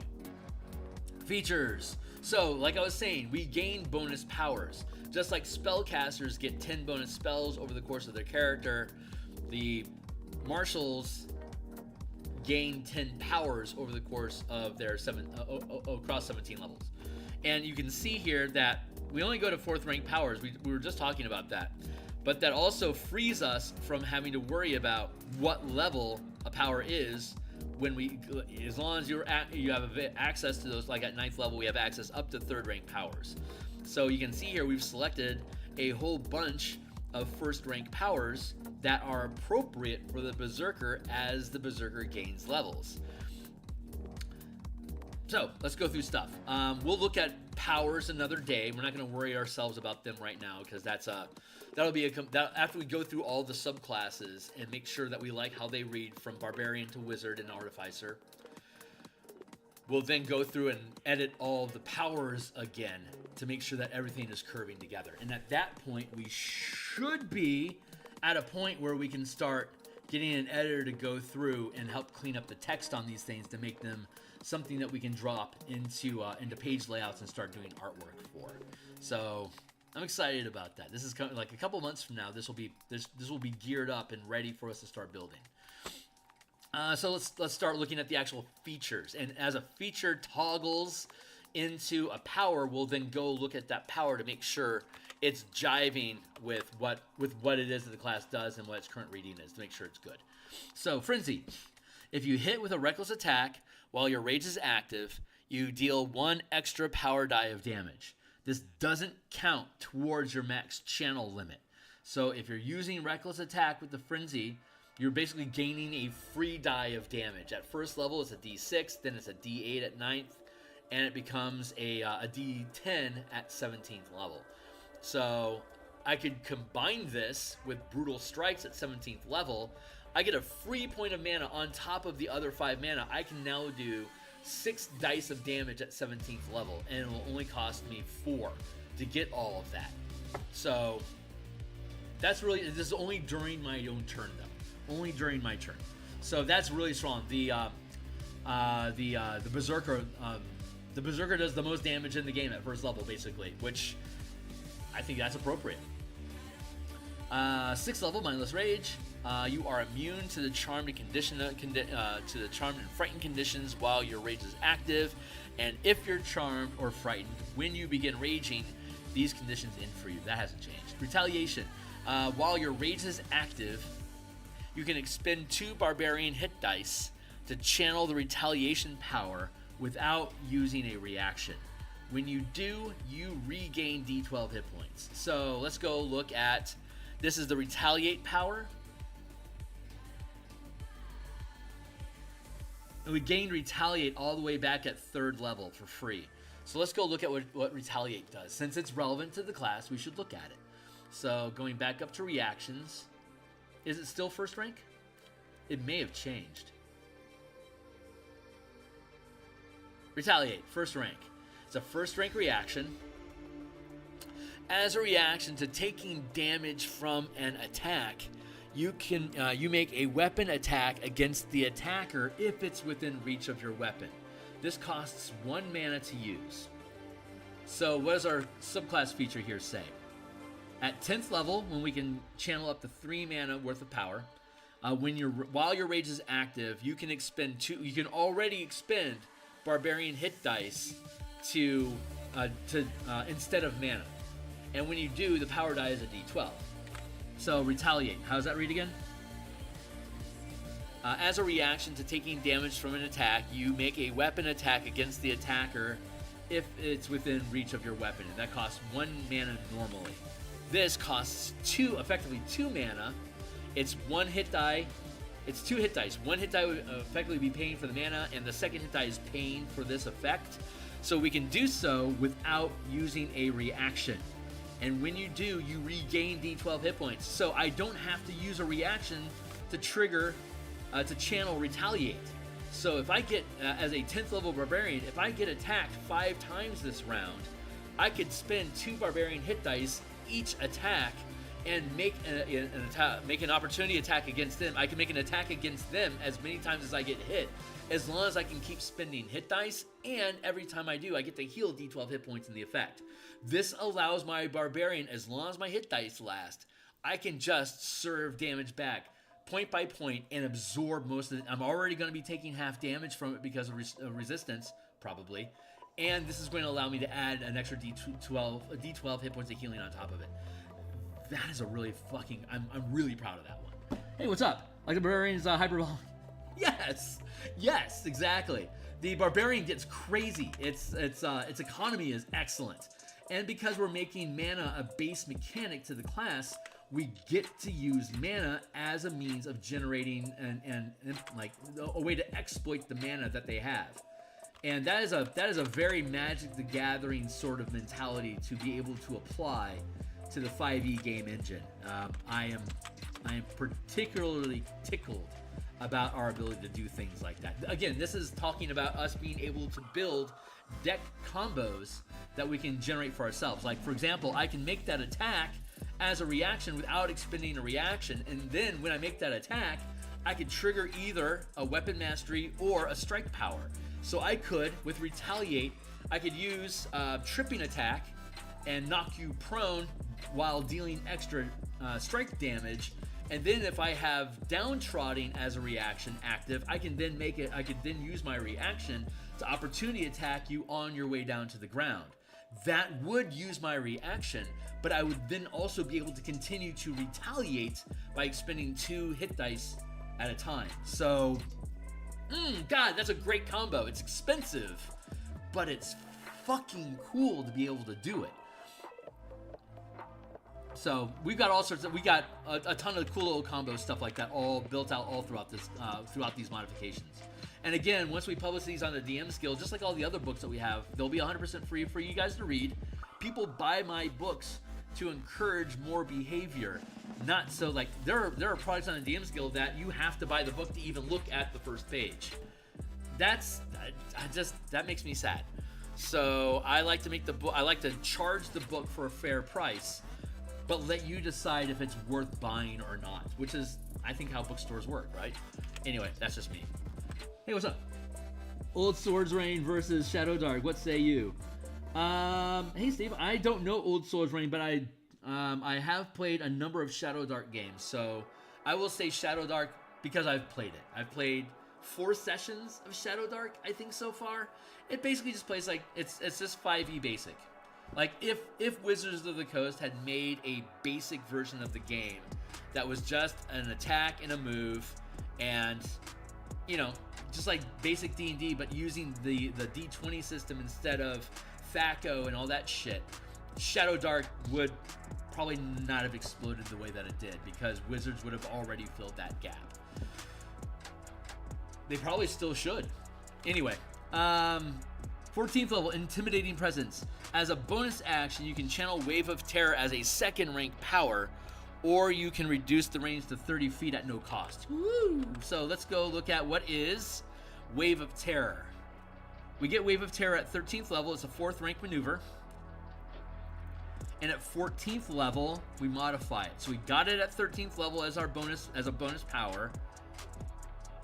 And at 14th level, we've now modified it. So let's go look at what it normally does. It's a maneuver.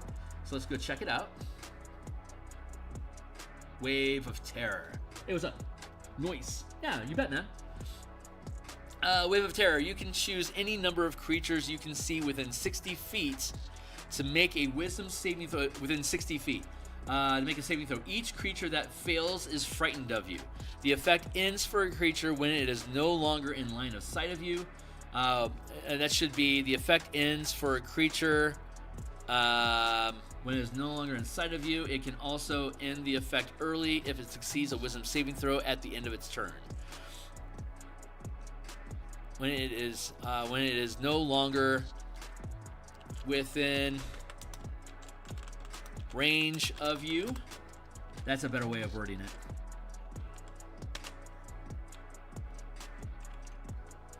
Within 60 feet of you. Let's just say it that way instead.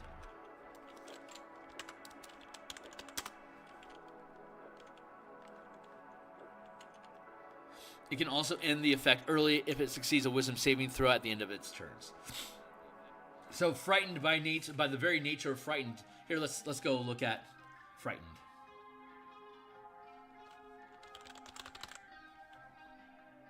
Conditions.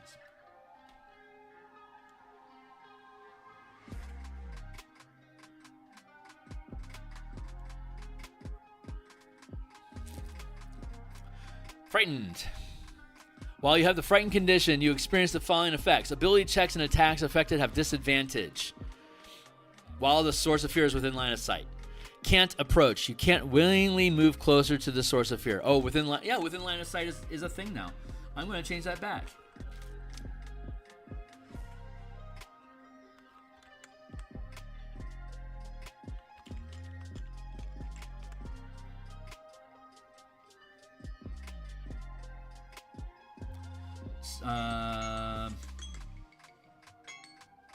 I gotta go back. Hold on. As a bonus action, you can channel Wave of Terror as a second rank power, or you can reduce the range to 30 feet at no cost. Very good. And then the effect ends for a creature when it is no longer within line of sight of you.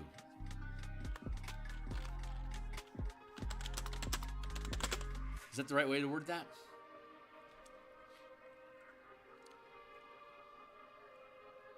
While you are within line of sight. While you are within line of sight.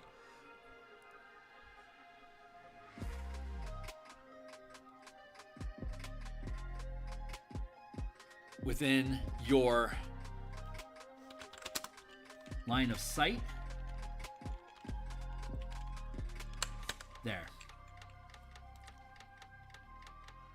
No, wait. The effect ends for a creature when... Well, that's the way it should be. When you are no longer within in its line of sight. There we go. That's the proper way to do that. It can also end the effect early if it succeeds a wisdom saving throw at the end of its turns. Very nice. Okay, so this costs 4 mana normally, and it has a 60-foot range. So what we could do instead is, it's normally a 4th rank power, right? It costs 4 mana. This is reducing it to only 2 mana. So for 2 mana, we can affect all the creatures within 60 feet, or if we reduce the range to 30 feet, it doesn't cost anything, but it's still a bonus action to use. Normally, this is a good example of something that we want to go look at what the actual core mechanic is to see how we've modified it, right? These are all modifications of existing class features inside of the D&D 5e24 book. So looking at the Path of the Barbarian, Intimidating Presence, as a bonus action, you strike terror into others. They make a saving throw. On a failed save, a creature has the frightened condition for 1 minute. At the end of a frightened creature's turn, the creature repeats its saving throw, ending the effect of its success. Once you use this feature, you can't use it again until you finish a long rest, unless you expend a use of your rage. No action required to restore your use of it. So you can use it once for free with this, and if you do, you can expend 1 point of mana or 1 use of rage to get access to it again. The way that we do it is it costs 2 mana instead of free and then use once, but it's as a bonus action, you can channel Wave of Terror. It's a channel Wave of Terror. It's already a maneuver, so we could make this an efficient power and buy down the cost of Wave of Terror by 1. So now it's a 2nd rank power, but we have efficient power attached to it, so it only costs us 1 mana to use if we decide to prepare it on top of getting it for free. You see how that works? But if we decided that we want to reduce the range down to 30 feet, which is the range listed here in the book, we don't have to spend any mana on it at all. So there you go.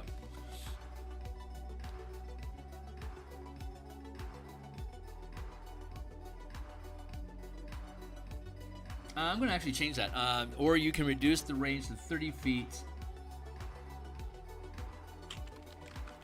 as a 1st rank power. That way, if you pay for it, if you pay for it, you can make it free. If you don't pay for it and it's a 30-foot reach, it'll always just cost 1 mana, as listed in the player's handbook. That literally then duplicates the effect from above. One of the things that I'm sweeping through here is getting rid of free uses.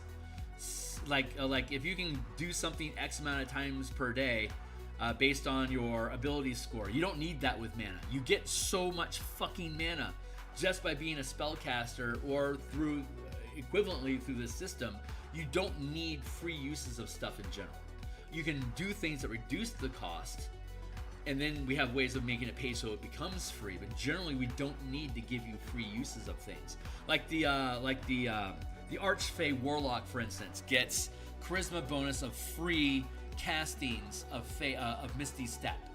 Instead, what we did was we reduced the cost down to 1 mana. So you can cast Misty Step say at 5th level with a charisma of 20. You can cast it 5 times for free, and you can cast it 2 more times because you're 5th level. So that would be a total of 7 times, or you can cast it a total of 5 times every time you take a short rest. Your choice. Let's see. That was all of it. So that resolves. Other than looking at the the power list, which we're going to do on another session, we'll go through and specifically just go through power lists. We're just resolving subclass features. So now we're going to go on to Path of the Wild Heart. So let's queue it up here, and let's just look at what we got. We'll skip those unless it's relevant. So 3rd level. You can channel the beast sense or speak with animal spells as 1st rank sustained powers. Or you can cast them as rituals using your channeling ability score. So you can't use beast sense or speak with animal while you're raging because it's spell casting. But with this, it becomes a sustained power. You can channel and sustain powers while raging, and sustained powers don't have a duration. They last for as long as you aren't incapacitated. Like when you take a short or a long rest, during your short rest, as long as you aren't incapacitated, you can keep it through the short rest. You just won't gain that mana back. So if I have 2 ranks of power using 2 mana, and if I'm sustaining those 2 points, like say at 5th level, when I regain mana on my short rest, I wouldn't get those 2 points because they haven't been expended. They're tapped to sustain the effects. So I would get 3 mana back because those are the only 3 points that have been expended from my 5-point pool. But when I take a long rest, I become incapacitated automatically, so I would drop the sustained effects. But when I finish my long rest, I would get all 5 points back, and then I can just turn on those 2 sustained powers again, and they'll remain active. So that's the balance that you have there to get around like free mana for taking short rests and stuff like that. Like to me, that's a cheat that we've closed the loop on that exploit. So let's look at this stuff. Yeah, so you could cast them out of rage. You can cast them as rituals, and they'll last whatever their duration is. But you could now also sustain them as powers, so you could maintain B-Sins and speak with animals all day for 1 mana each. I think that's super cool. I'm really happy about that. Rage of the Wilds, 3rd level. You can sustain each of these of the 3 magical effects listed below as first rank powers. When you activate your rage, you can do so with 1 of them at no cost, ending when your rage ends. So you can sustain these things each for 1 mana, and you can have them all active at the same time at 9th level. At 3rd level, you can only sustain 1 power at a time, but it says if you are actively raging, when you activate your rage, you can do so with 1 of them at no cost. So when you rage, you can activate 1 of these Rage of the Wilds, and you would do that for free. And so if I wanted Bear to have resistance against everything other than Force, Necrotic, Psychic, Radiant damage, I can have that for free. I'd still have a rank of power open because I'm 3rd level. I could then also take Eagle or Wolf if I want, or another sustained power like Rogue Stance or something. 6th level, Aspects of the Wild. You can sustain each of the 3 magical effects listed below as first rank powers.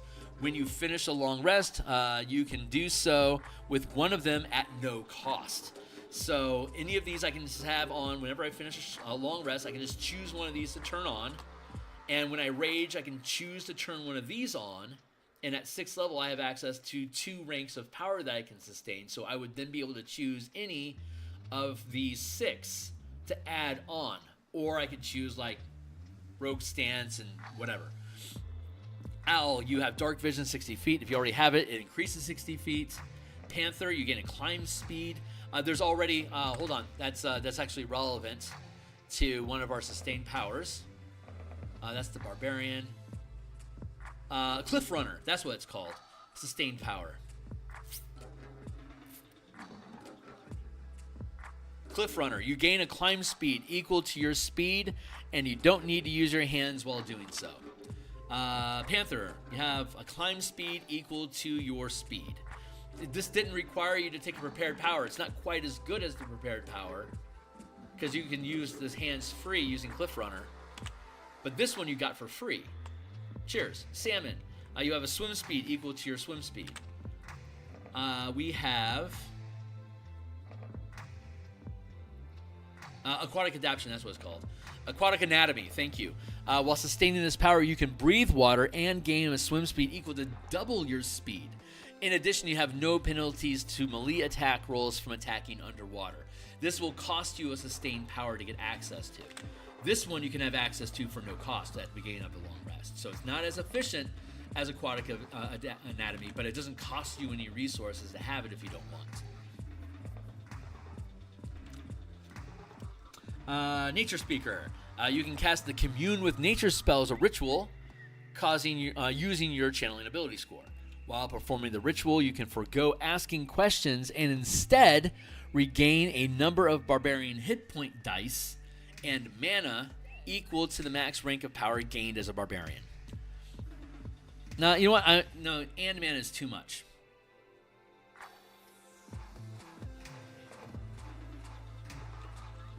There. Equal to the max rank gain, because again, you can spin hit dice to generate mana. So hit dice and mana are the same thing for a Barbarian. While performing the ritual, you can forgo asking questions and instead regain a number of barbarian hit point dice equal to the max rank gained as a barbarian. So at 10th level, you'll get 3 hit dice back, which is basically 3 mana that you get back. Once you use this ritual this way, you can't do so again until you finish a long rest. Because it generates mana, we don't allow you to buy it back using mana. It'd be redundant and pointless to do so. Or even infinite looping, so we get rid of that option. Or we don't allow that option. It was never an option. We just don't allow it. Power of the Wilds. You can sustain each of the 3 magical effects listed below as second rank. You can sustain each of the 3 magical effects listed below.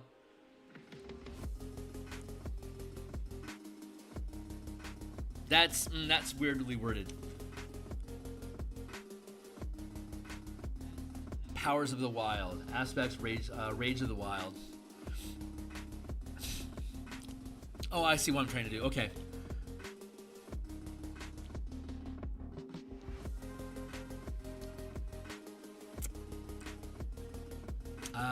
Let's see. You can sustain each of the 3...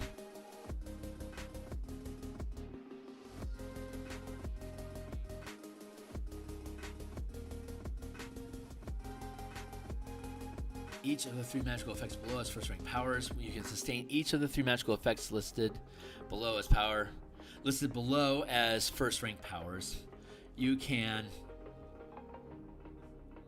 sustain each of the 3 magical effects listed below as second rank powers. You gain a fly speed equal to your speed if you're not wearing armor. No, we're gonna make those first rank powers.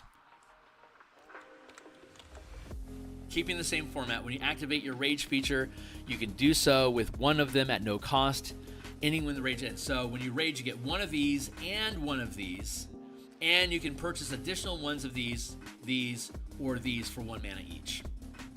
So that's 9 things that you can buy, and at 14th level, you only have 4 of them. 3 of them are free.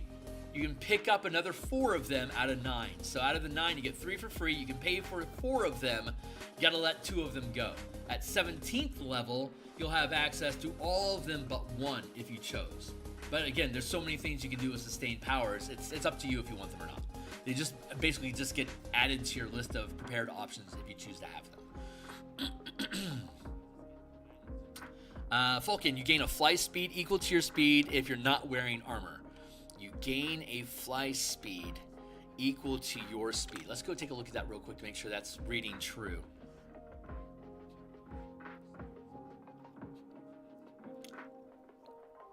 You have a fly speed equal to your speed if you want. Yeah, same difference, and it's free to use. There you go. Okay, that's totally balanced and fine. There is a exploit called Abundant Step. I want to look at that real quick because it's pretty relevant. Again, you can get access to this. I think it's first level. Is that right? Abundant Step. There it is. Second rank. Thank you. Starting at 5th level for 2 mana. You can channel this exploit as part of a move action. So while you're moving, you gain a fly speed equal to your walking speed until the end. That's actually an inaccurate term. You gain a fly speed equal to your move speed. It is accurate. Until the end of your turn. If you do not end your turn on a surface or a liquid that can support you, you fall as normal.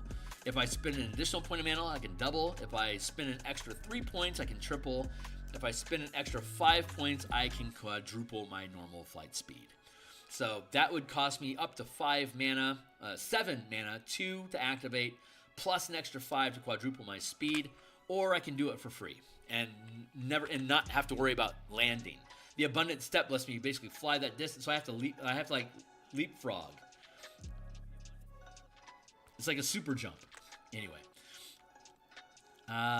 Lion. Enemies within 5 feet of you have disadvantage to attack rolls targeting creatures other than you or other barbarians using this feature. Okay?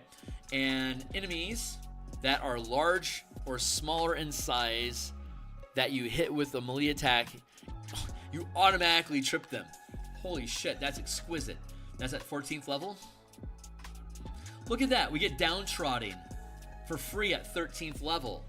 And then the very next level, we gain something that automatically trips things.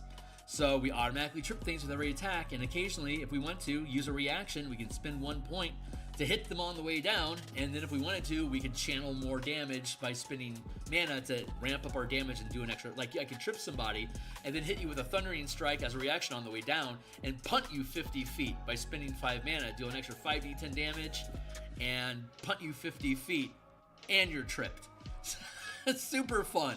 Super fun. Okay, and that cleans up the Path of the Wild Heart. That sits pretty. I am very happy with where that's at. I'm glad we're going through these revisions because these little tweaks I think are important. They're more in alignment with the sensibilities that we have after having ran another 10-level campaign.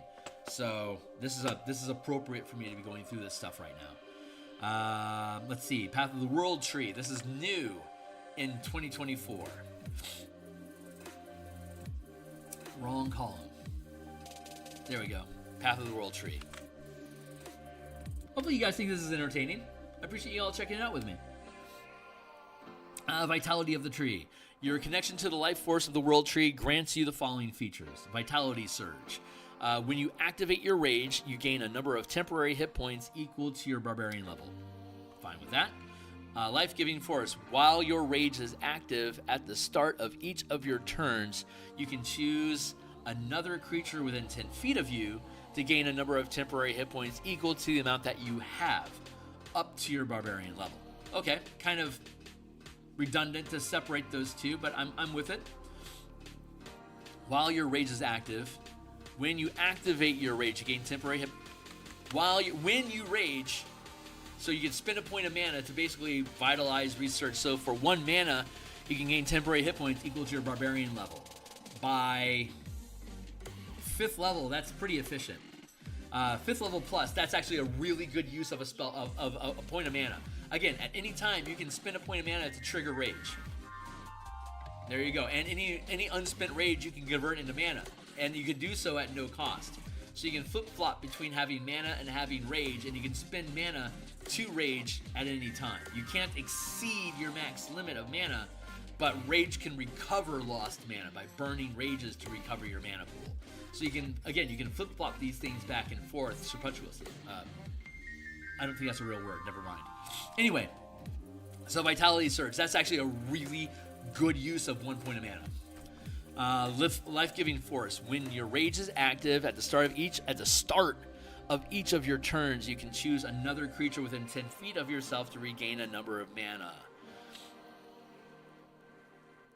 So I could spend a point of mana, say at 7th level, I could spend a point to get 7 mana, and then at the beginning of my next turn, if I still have those 7 points, I could then choose to give another creature with no action.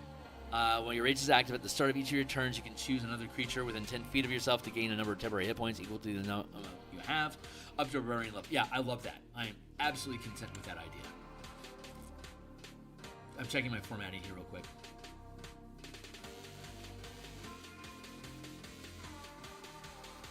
We have 2 spaces between class features, and we have 1 space between subclass features. I was just making note of that consistency. And we have 4 spaces between each subclass.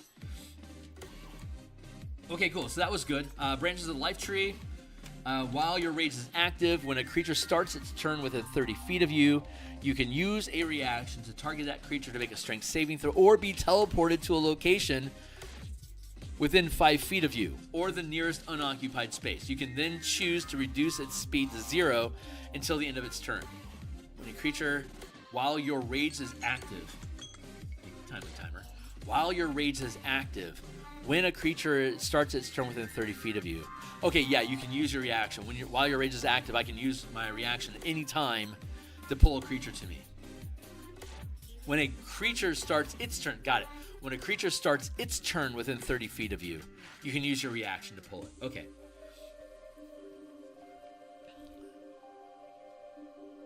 I'm going to change that. While your rage is active, you can use a reaction to target a creature within 30 feet of you.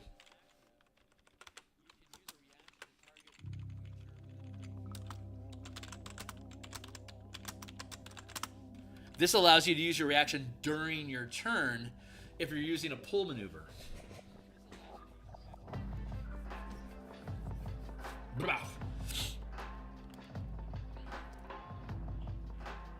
Like Shunt, for example. I think Shunt allows us to do this. Let's go take a look at it real quick. Shunt is a maneuver. I think it's the first level maneuver. And we should include Shunt if it isn't already included on this character. Shunt, there we go, first level. Target one creature up to one size larger than you that you can see per mana expended. So we get this feature at what? Branches of the Tree. It's 6 levels, so we have up to second rank. So we can spend up to 2 mana to pull 2 creatures up to one size larger than ourselves that we can see. So for 2 mana, we can pull 2 creatures. The target must make a strength saving throw or be pushed up to 10 feet per mana in any direction. You can roll a number of power dice equal to the mana expended, adding the highest roll to the result. I'm going to say instead of push, can be moved, because that way we'll let them go vertical as well. Can be moved up to 10 feet per mana channeled in any direction. So Shunt with 2 mana, I could pull 2 targets 20 feet towards me, 20 feet away from me, 20 feet that direction, or 20 feet straight up, and then they would fall for 2d6 falling damage and not prone. So if that's going to cost me 2 mana, it's actually pretty efficient to do it that way.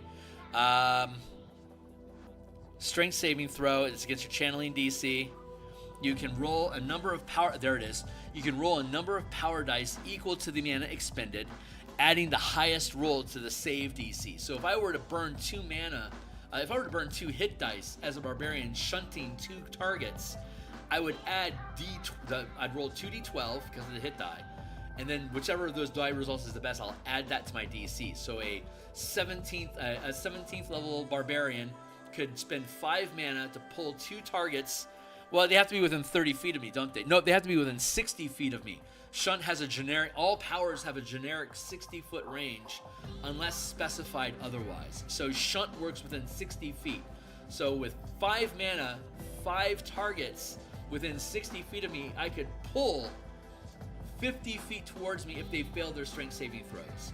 And that saving throw is going to be, like at 20th level, we already said it'd be a DC 27, plus roll 5 12-sided dice and keep the highest result. So that DC could be 39. So even, and I mean, it's only one size larger than this, but we could use 4 ranks of giant growth to become size huge. So then we'd even be able to pull gargantuan creatures to us. So we could technically pull any kind of creature that we want at 17th level, no problem. Pull them 50 feet, and if we do, once we pull them within 30 feet of ourselves, we would then be able to, if our rage was active, we would then be able to use a reaction to target one of those creatures. They're 60 feet away. We pull them, like say with 3 mana, we pull them to be within 30 feet of ourselves, 3 creatures within 30 feet, and then one of those we could use a reaction to immediately teleport to be within 5 feet of us. And then their speed is reduced to 0. So we could do that during our turn, or we could do that during their turns. We have that flexibility. And they're not teleported. This one teleports them. Shunt pulls them. One of the things that we have in this game is forced movement triggers opportunity attacks.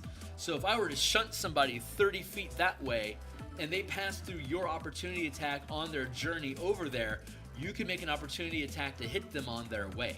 If you wanted to trip them, they would continue the rest of the way toppled. If you wanted to thunder strike them and punt them 30 feet, however much distance they move would now be destroyed. That movement would end, and your thundering strike would then send them 30 feet in whichever direction you chose using thundering strike.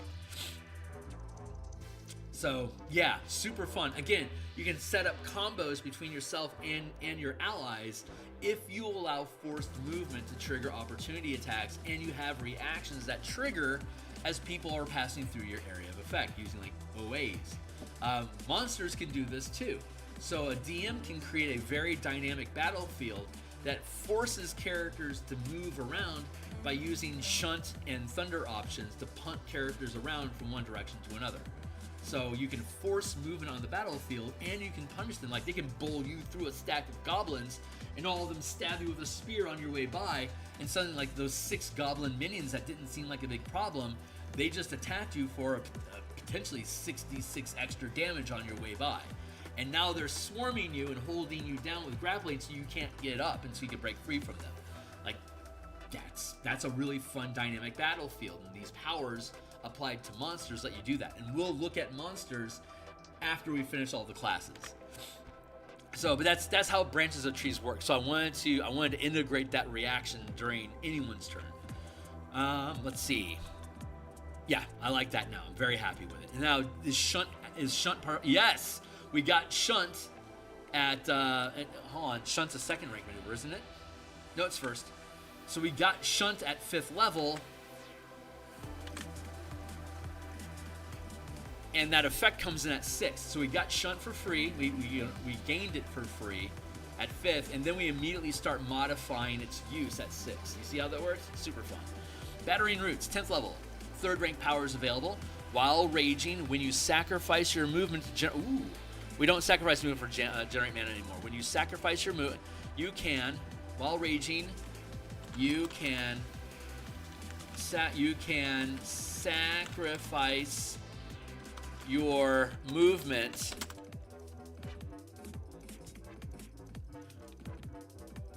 to increase your melee attack reach by 10 feet.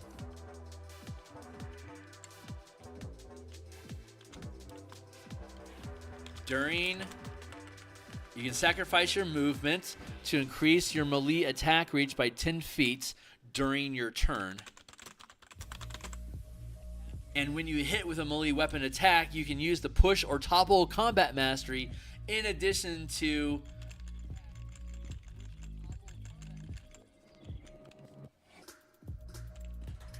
any strike power you channel.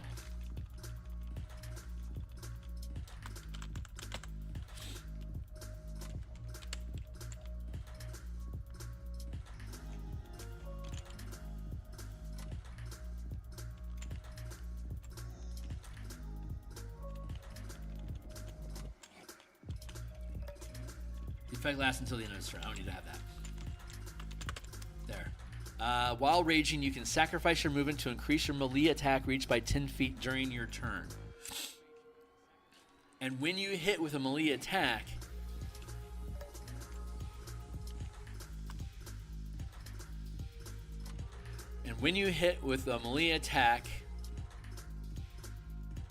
this way, you can use the push and topple combat mastery, comma,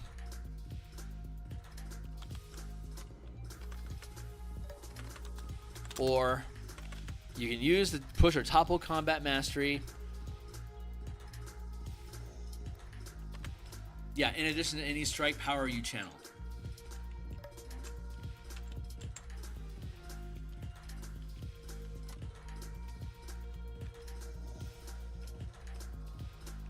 I don't like that wording.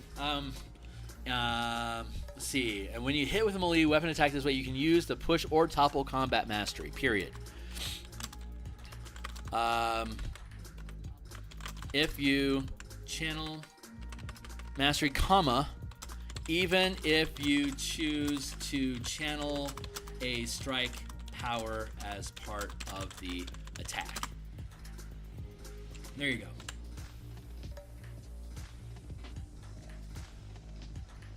And then, that's better wording. Travel on the tree. When you activate your rage as a bonus action,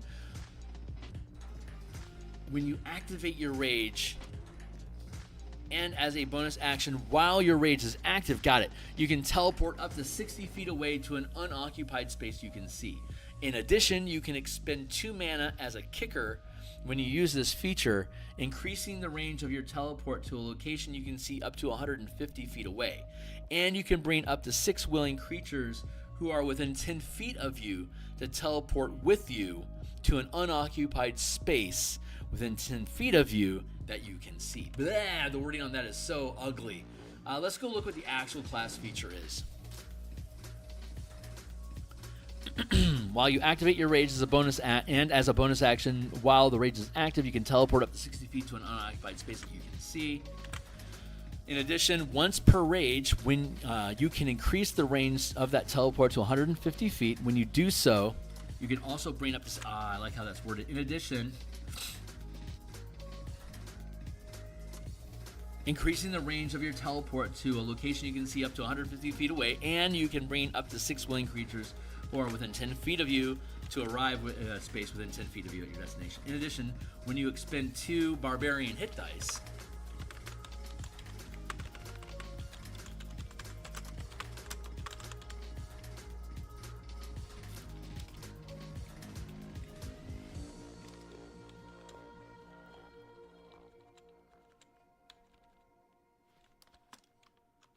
you can expend 2 barbarian hit dice when you use this feature, increasing the range of your teleport to a location you can see up to 100 feet away. This is once per rage, which is only 1 mana.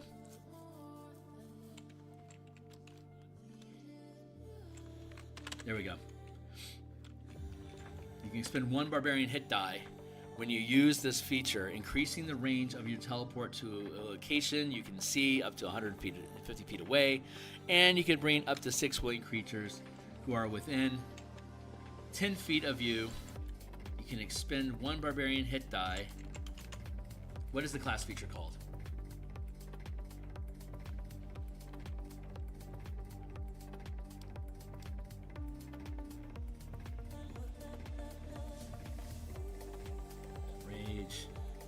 Rage following features, rage bonus, channeling, primal power. Raging, you can spend barbarian hit dice instead of mana to channel powers, while using primal power. In addition,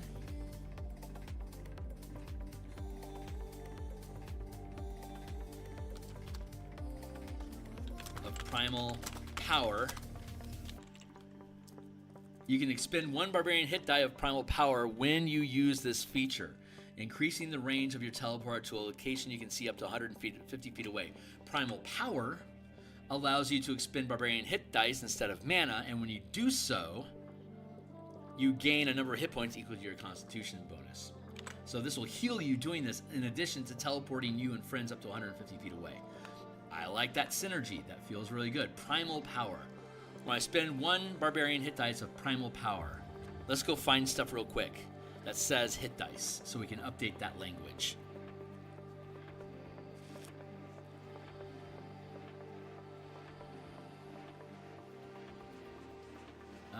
Bonus action. Looking for the word barbarian hit dice. While the rage is active, you can expend 2 barbarian hit dice of primal power. There. And where else? That's it.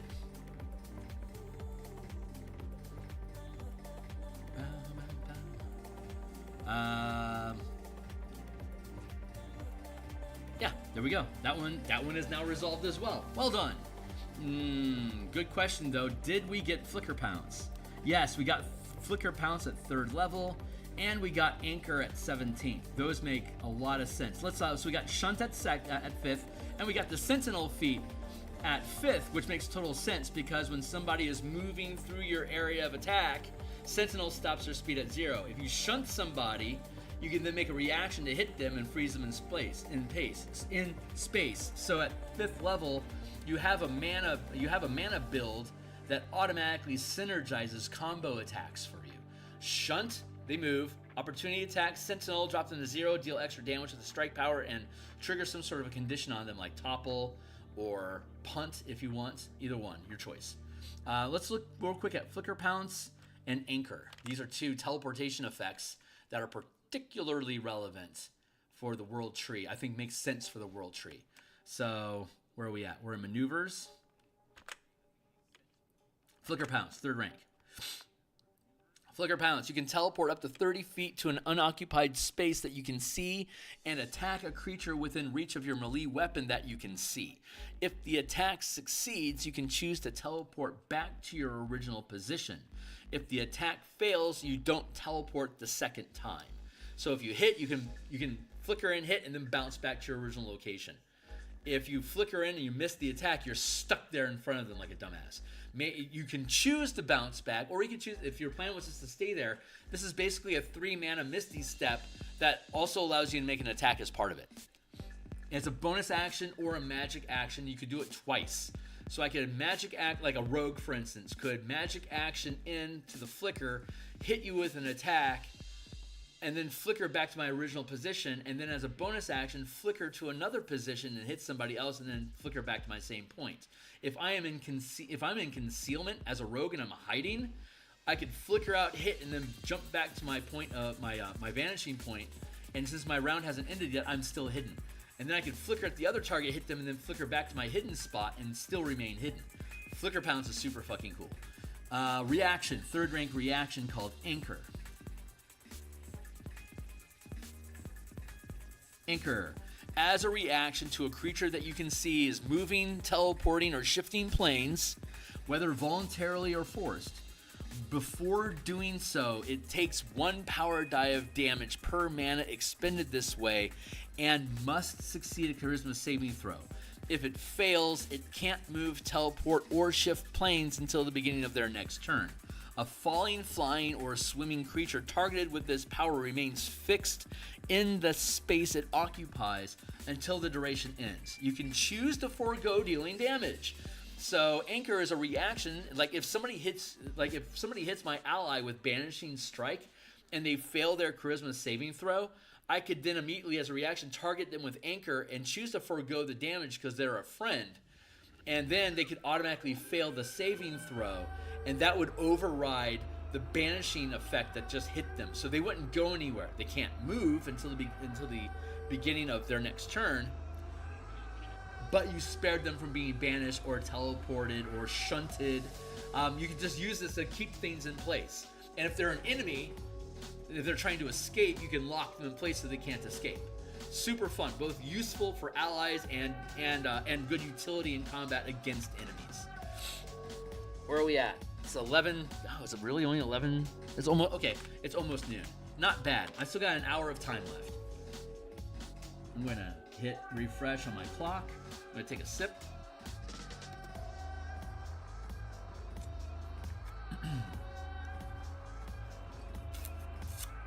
Anchor.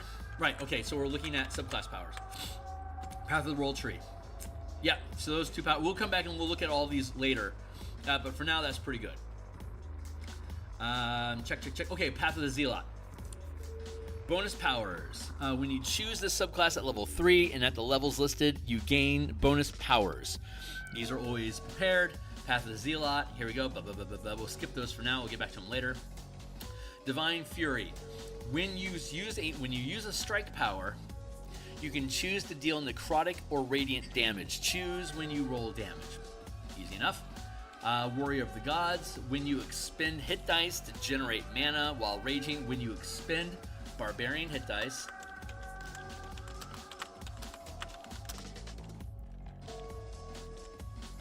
With primal power to generate mana while raging. You heal a number of hit points equal to your con bonus for each hit die expended this way, plus 1d12. So if I spend, instead of getting Constitution of 5, and if I spend at, say, 5th level 2 Barbarian hit dice with primal power to generate 2 points of mana, I would normally only get 5 hit points back. But with this, I'd get 10 hit points plus d12 back. Super effective. But that's the Zealot for you. That's what it does. Fanatical Focus. While your Rage feature is active, when you fail a saving throw, you can expend 1 mana to add the results of 1 power die roll to the roll, potentially changing the failure to a success. This is the Chukka Fanatical Focus. I have Saving Grace here. Let's go look at Saving Grace real quick. It's a reaction, 2nd rank. Yeah, Saving Grace. If you or another creature that you can see fails a d20 test, re-roll it and any number of power dice. Keep the new result. That will cost you 2 mana to re-roll your d20 and any power dice that you used to potentially up the results. And what this one does is, when you fail a saving throw, if you or another creature that you can see fails a saving throw,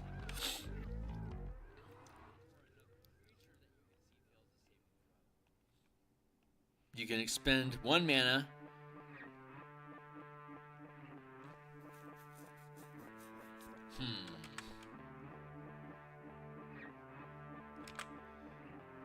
while your rage feature is active. I'm going to change that. While your rage feature, so this is level 6, we get saving grace at 5th level.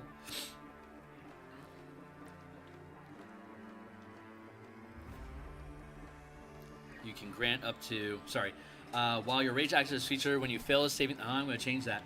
While your rage feature is active, you can channel the saving grace reaction, the saving grace power with 1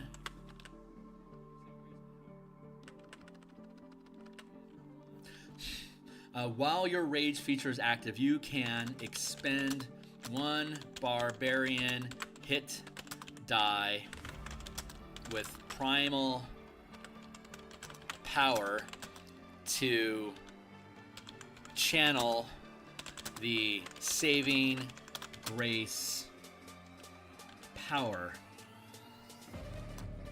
as a reaction when you fail a saving throw.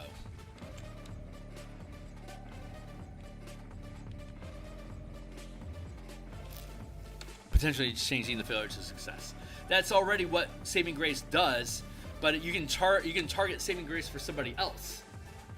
We need to look at inspiring ward real quick, because that is an exploit. Oh, that's different. Hold on. Yeah. Good point. Okay, so this allows you to re-roll both the die and power dice, keeping the new result. But if you use, it's a reaction. It's a double stack. You can't do them both. The reaction is inspired ward. Thank you.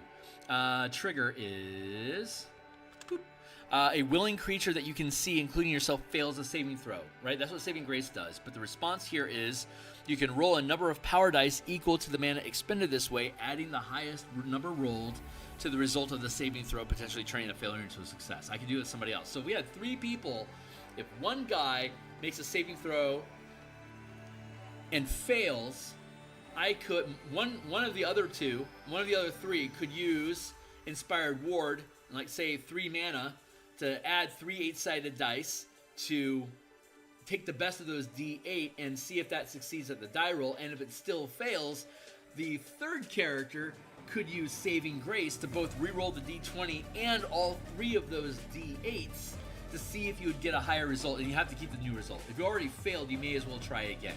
So there you go. Saving grace costs 2. And in this case, Inspired Ward costs 3. Your team spends 5 mana, and it gives that one character that's making that saving throw a ridiculous chance at success. Fun. So yeah, those are related. I like how this language works better. While your rage, when you can expend 1 barbarian rage, 1 barbarian hit die with primal power to channel the saving grace power. To channel saving grace as a reaction. The saving grace reaction power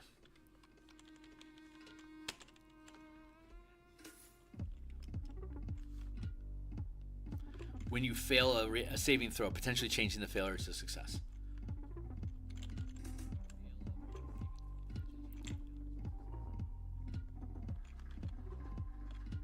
Channel the saving grace reaction power when you fail a saving throw.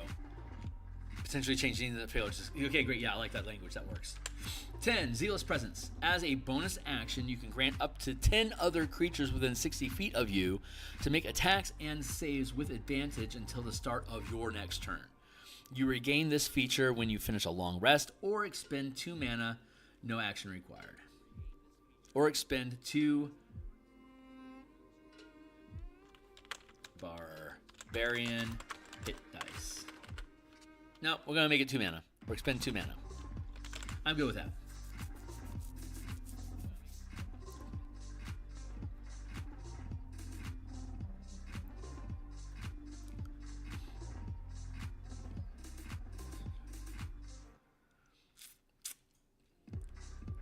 1 Barbarian hit dice with Primal Power to channel Saving Grace. No, we're going to change that back. We're going to change that back to you can expend 1 mana to channel the Saving Grace reaction power. Yeah, because we already have the Warrior of the Gods kicker effect. So instead of 1 mana, we can already expend 1. We can always use Barbarian hit dice with Primal Power as mana. We can always replace those. Yeah, I'm happy with that. As a bonus action, you can grant up to 10 other creatures within 60 feet of you to make attacks and saves with advantage until the start of your next turn. You regain this feature when you finish a long rest or expend 2 mana, no action required. And those mana can be hit dice or mana. I'm happy about that. Rage of the Gods. When you activate your rage, you can assume the form of a divine warrior for 1 minute or until your hit points drop to 0. You regain this feature when you finish a long rest or expend 4 mana, no action required. Alternatively, you can choose to sustain this form as a 4th rank power beyond the 1 minute duration.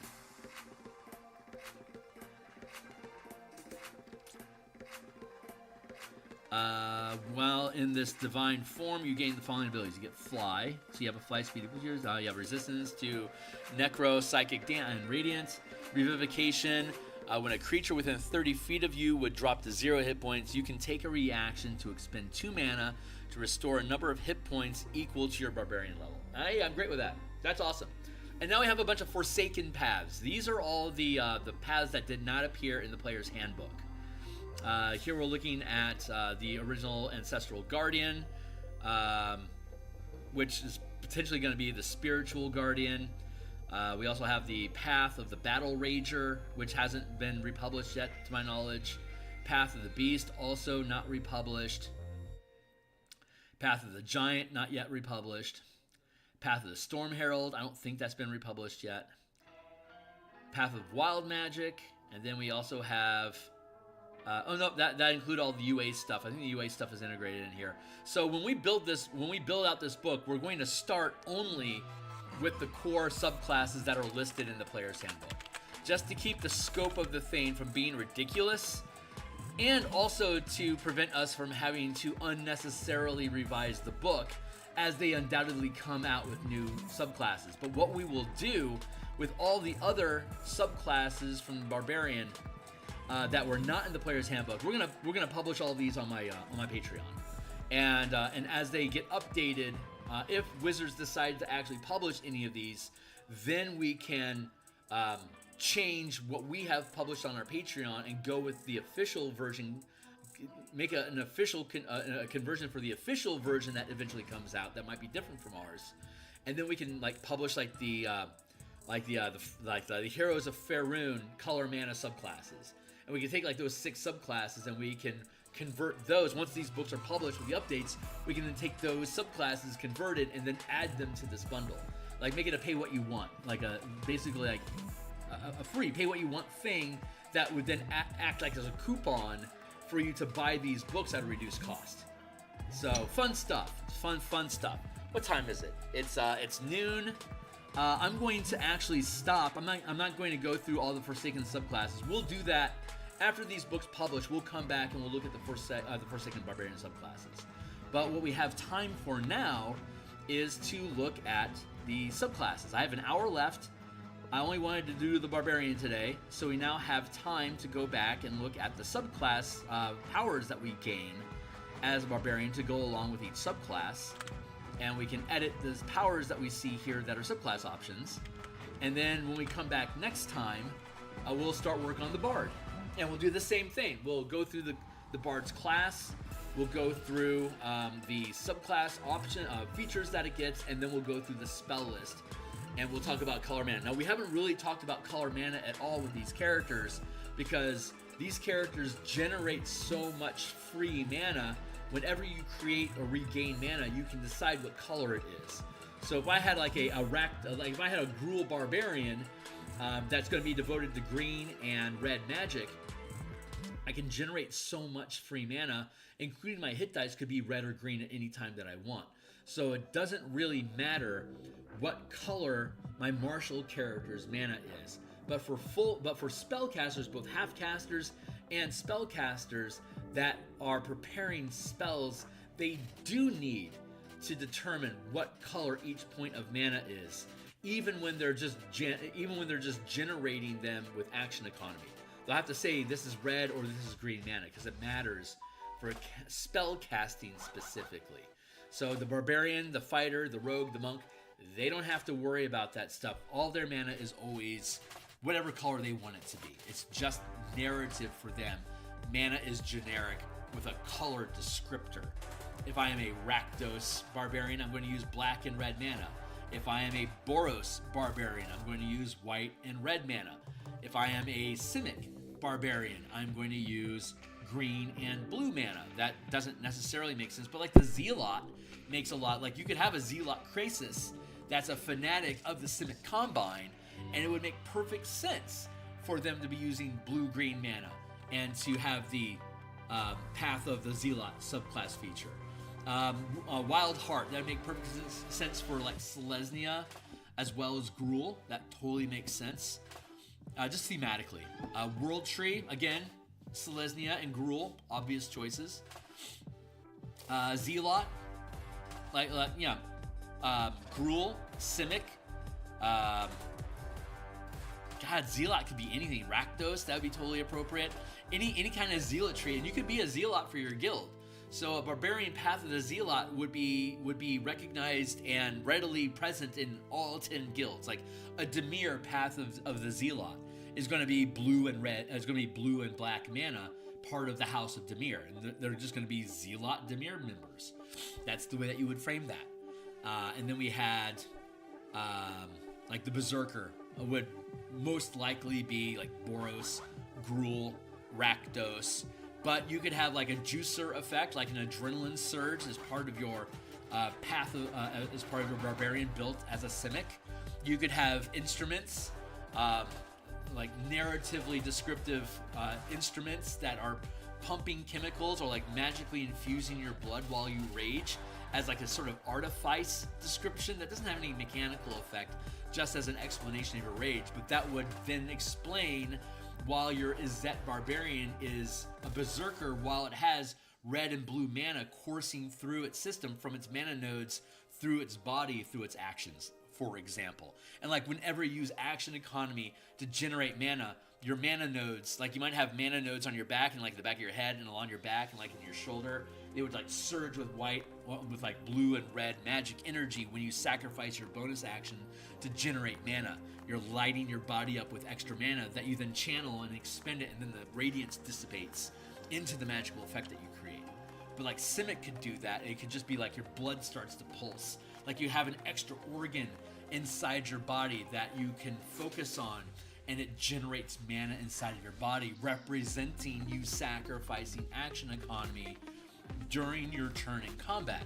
You're focusing on your mana organ, and it generates the mana that you then suffuse through your blood to channel the magic that you had for 0 mana from your mana pool. And these things can explain how your mana pool gets replenished. So a lot of fun different narratives that you can go with Theros, Strixhaven, especially with Ravnica. Ravnica is so good, being such a high magic setting and like high artifice setting with the like Eldritch machinery everywhere in that campaign. You just have so many cool descriptive things that allows your characters to bend into and have access to these mana pools. So fucking cool. All right, that's it. Let's go ahead and get back on path here real fast. And let's kick through our bonus spells, and then we'll call it a day. And when we come back next time, we'll do this for Bard. But this is like ridiculously close to ready to go for language, like to actually publish as part of a book. We could start dropping these things into a document for an editor to start actually chewing on, which we will do as soon as we're done with the Everon book later on this month. So again, going back to our list of powers, let's check in on those. Barbarian, here we go. So fast is sustained power. We'll just start at the beginning and work our way through them. So we'll make sure that we like the language on these, and then we'll move on. Fast. While sustaining this power, you're walking your move speed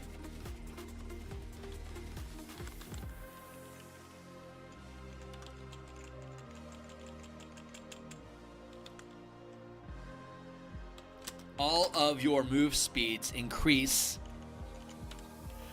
by your max power rank multiplied by 10. So if I'm a first rank power, if I'm a first level character, if I put 1 mana into this, it's going to increase my speed by 10.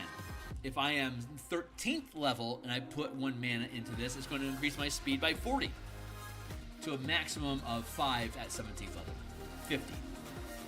I like fast, it's good, and it makes a ton of sense to the Berserker. Retaliate, we already looked at Retaliate. Just to look at it again real quick. First rank reaction. As a reaction to taking damage from an attack, you make a weapon attack against the attacker if it's within reach of your weapon. It doesn't specify melee. It could be a ranged attack, as like if you are a strength bow fighter, a strength bow barbarian, you can use retaliation at a distance with bow fire. Retaliate, bonus action as a maneuver. So let's go look at maneuvers. Bonus attack for 1 mana, make a weapon attack. I could use efficient power as a feat and make this pay for itself. Efficient power, like we were talking about earlier, efficient power, whenever you apply efficient power as a feat to one of your powers, it's a fighting style, efficient power. And when you channel a power that's either an exploit, maneuver, or reaction only, it will generate 1 point of mana for you as part of the action economy to trigger this power. So as a bonus action, like either as a bonus action or a magic action, I can make any type of weapon attack, which includes ranged weapons, melee weapons, thrown weapons, unarmed attacks, and natural weapons. So any kind of a weapon attack applies when I say weapon attack. I'll say melee weapon or ranged weapon if it means melee or ranged. And when it's melee, that includes weapons, thrown weapons, unarmed attacks, and natural weapons.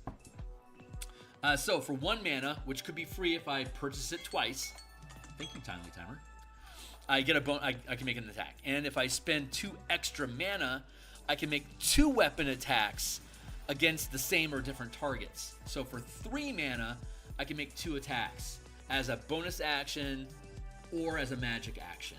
And I can do them both in the same round.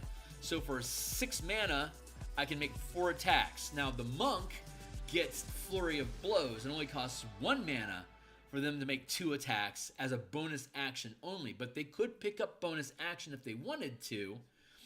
But at 5th level, they get 2 attacks as a magic action anyway. So they don't need to get it. But any other character could. But you wouldn't be able to use the kicker effect until 5th level. Because kicker 2 means you have to spend 2 mana. And you can't spend chunks of 2 mana at a time until you're at least 5th level or higher. So that's the bonus attack. And then we have Overrun, which is an exploit.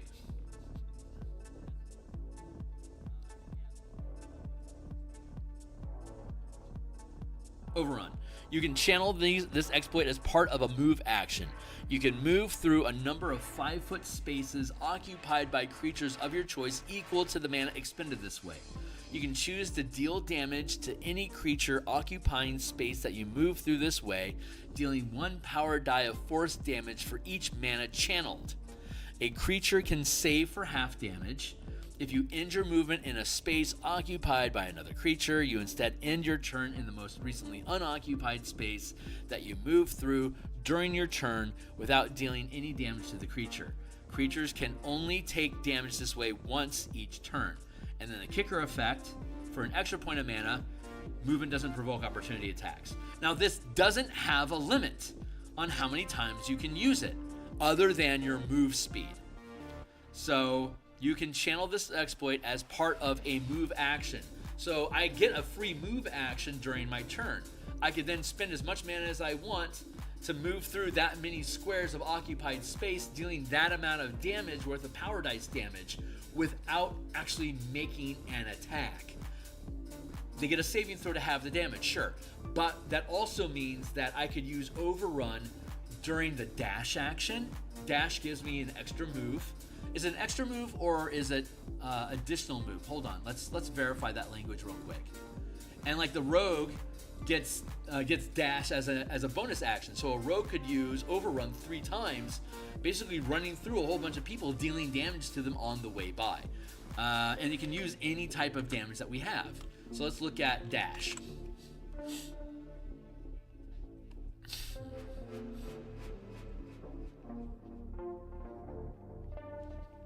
When you take the dash action, you gain extra movement for the current turn. The increase equals your speed after applying any modifiers. With a speed of 30, for example, you can move up to 60 feet on your turn if you dash. Any increase or decrease to your speed changes this additional movement by the same amount. If your speed of 30 feet is reduced to 15, for instance, you move up to 30 feet this turn if you dash.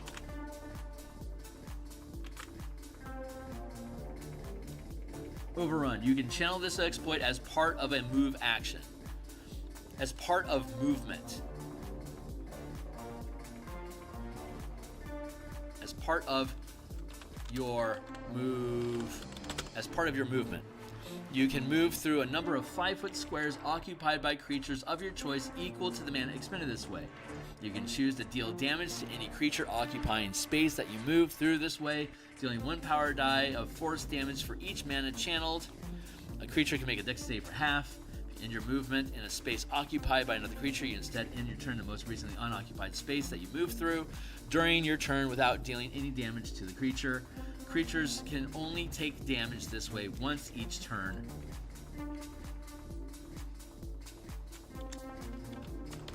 You can channel this power more than once during a turn.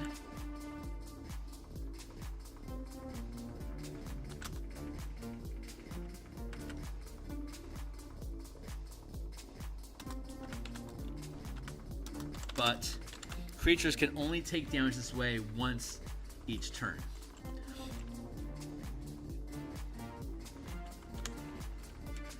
So if I have 30 feet of movement and I'm 9th level and I can channel up to 3 mana, I could, during my 30 feet of movement, I could, like, say, move through 3 5-foot creatures, dealing 3d8 damage to each of them on the way through for 3 mana. And then I'd still have 15 feet of movement left. I could then channel the power again to deal an extra 3d8 damage to another 3 creatures, spending a total of 6 mana that round, during that turn. And then I'm out of movement. If I then took the dash action, I could then spend an extra 3 points, moving through another 3 squares of creatures, dealing 3d8 to each creature that I move through.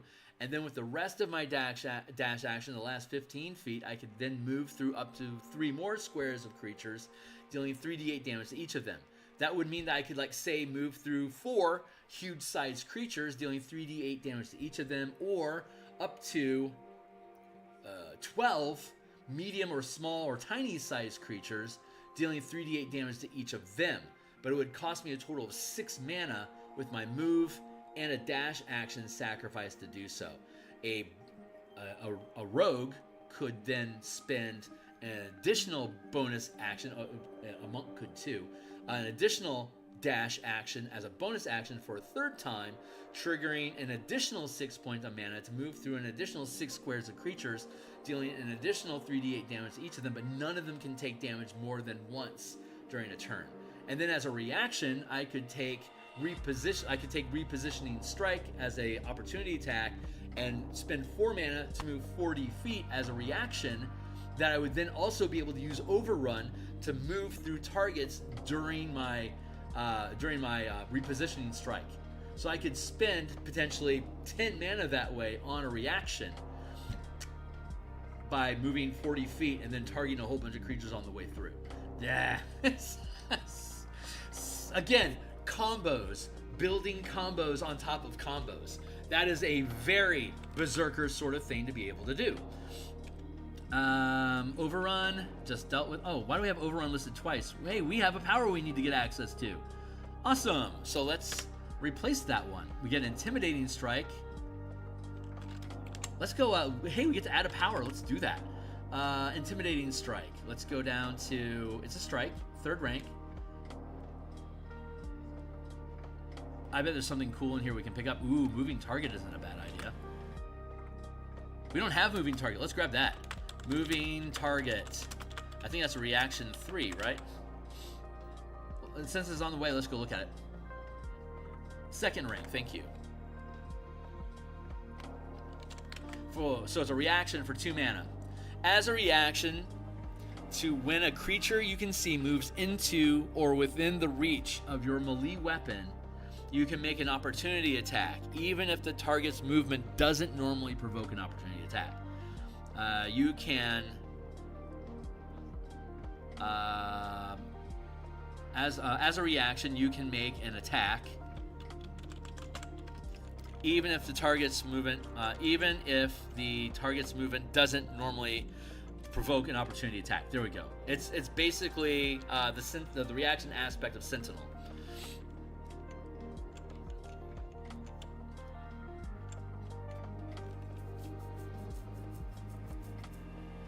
Yeah, moving target's pretty good. Intimidating Strike. That's what we were on the way to look at. Third rank. Intimidating Strike. Your weapon can deal psychic damage and increases damage by 1 power die per mana channeled. The creature is frightened of you until it can no longer see you or you are incapacitated.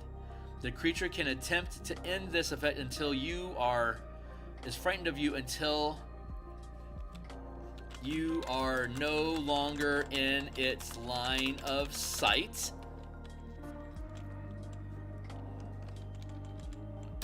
Or you are incapacitated.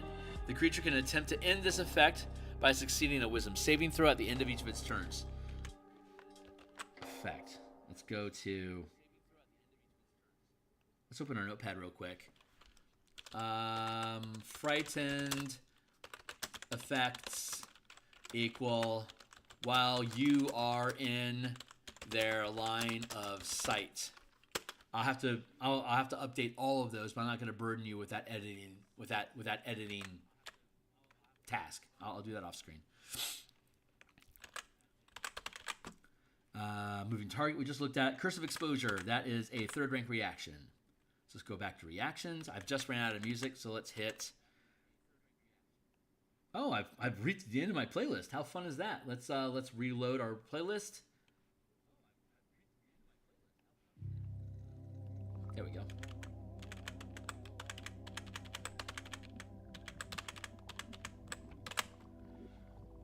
Curse of Exposure.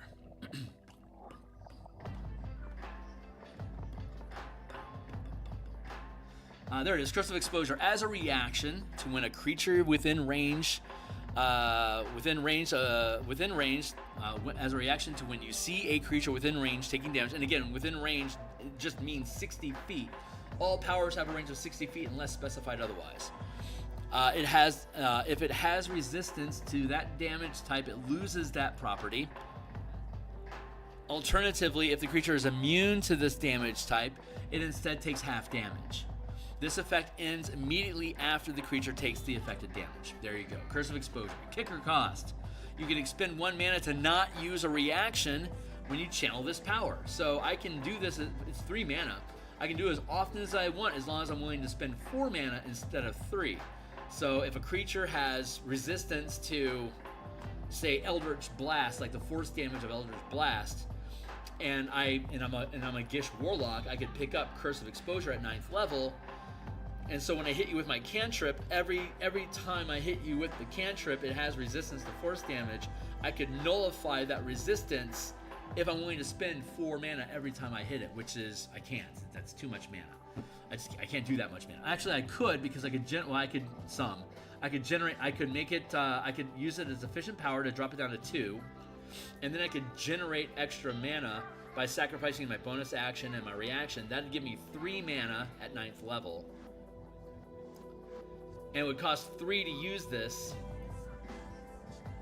So I could do it 3 times, and I would have, at 11th level, I'd have 3 Eldritch Blasts. So I could do this 3 times and nullify the force damage resistance of the target 3 times with the 3 blasts. And I would cash all my mana and burn my bonus action and reaction during that 1 round. It wouldn't be worth it, but I could. I could if I needed to. So, Wave of Terror, we looked at that already. It's a 4th rank maneuver. We're going to look at it again real quick for the kids at home. You can choose any number of creatures that you can see within 60 feet to make a wisdom saving throw. Each creature that fails is frightened of you. The effect ends for a creature when you are no longer within its line of sight. It can also, and I should do it like this, it can also end the effect early if it succeeds a wisdom saving throw at the end of its turns. There you go. And then Frenzied Attack and Counter Strike. Reaction, Counter Strike. Let's go to 3rd. Oh, countering attack.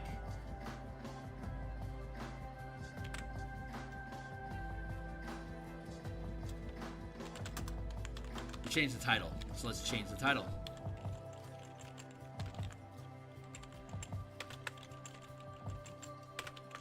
Caps are friends. Countering attack. Reaction 2. Countering attack. We get access to this at 5th level. As a reaction to when a creature within range of your weapon attack uses the magic action, this includes see, it just says weapon attack, so this includes ranged weapons, but generally only means 60 feet. Like, ranged weapons can do this within 60 feet. Your melee reach is less than 60 feet, so it doesn't matter, but generally all powers, unless specified otherwise, have a range of 60 feet. So, as a reaction to when a creature within range of your weapon attack uses the magic action, casts a spell, or channels a power, make a weapon attack. If it hits, the target takes damage and must make a Constitution saving throw against your channeling DC, or half the damage dealt, whichever is greater. If the save fails, the action is disrupted as though affected by counter spell. So you can deal damage, and depending on the amount of damage, it's going to set the DC. You could ramp the DC damage, like if they have,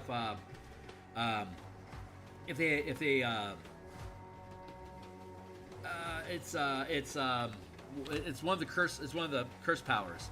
One of the curse powers would allow you to ramp the amount of would allow you to ramp the DC of the saving throw. If they fail the saving throw, it doesn't work. If it would have cost mana, it doesn't expend any, but their action economy got shut down, and you dealt damage to them. So it's only 2nd rank, but we don't get access to it until 5th level, which is when spellcasters like full casters get access to counter spell and dispel magic. This is a more universally useful magic shutdown ability, as long as you're within reach. So marshals become better at disrupting magic effects than casters are, unless they're spellcasters. Unless they're specifically looking at spellcasting, then spellcasters generally do better. But this has more universal application, so your marshals arguably become better at shutting down magical effects that are active right now, unless they're like auras or something that require dispel magic. As you can see, this is again, to look at the specific link, as a reaction to when a creature within range of you uses the magic action, casts a spell, or channels a power. Not like ongoing, like you can't hit something and then turn off its magic. But spellcasters can cast dispel magic and turn off magical effects that are active. So that's how spellcasters are better than marshals. But marshals are better at preventing you from being able to cast or use magic in the first place. You see how that works? If the magic's already up, give it to the wizard. If they're trying to do magic, let the rogue hit them. Because the rogue would be able to use countering attack with sneak attack. And that sneak attack damage, half of that's going to set the DC, which could be up to 30. So you could then suddenly have to try to hit a DC 30 on a saving throw to be able to activate teleport. Or to hit somebody with a psionic blast, like an Illithid, for example. My rogue could flick a dagger at you and hit you, and then throw a sneak attack on top of it if he had the opportunity, if he had the advantage on the attack, which I could give to myself if I didn't move. There you go. Anyway, so fun combo abilities there. And then Frenzied Attack is the last one. So let's go look at Frenzied Attack. That is a 4th rank sustained power. So at 13th level, I can tap up to 4 mana. This will eat all of it.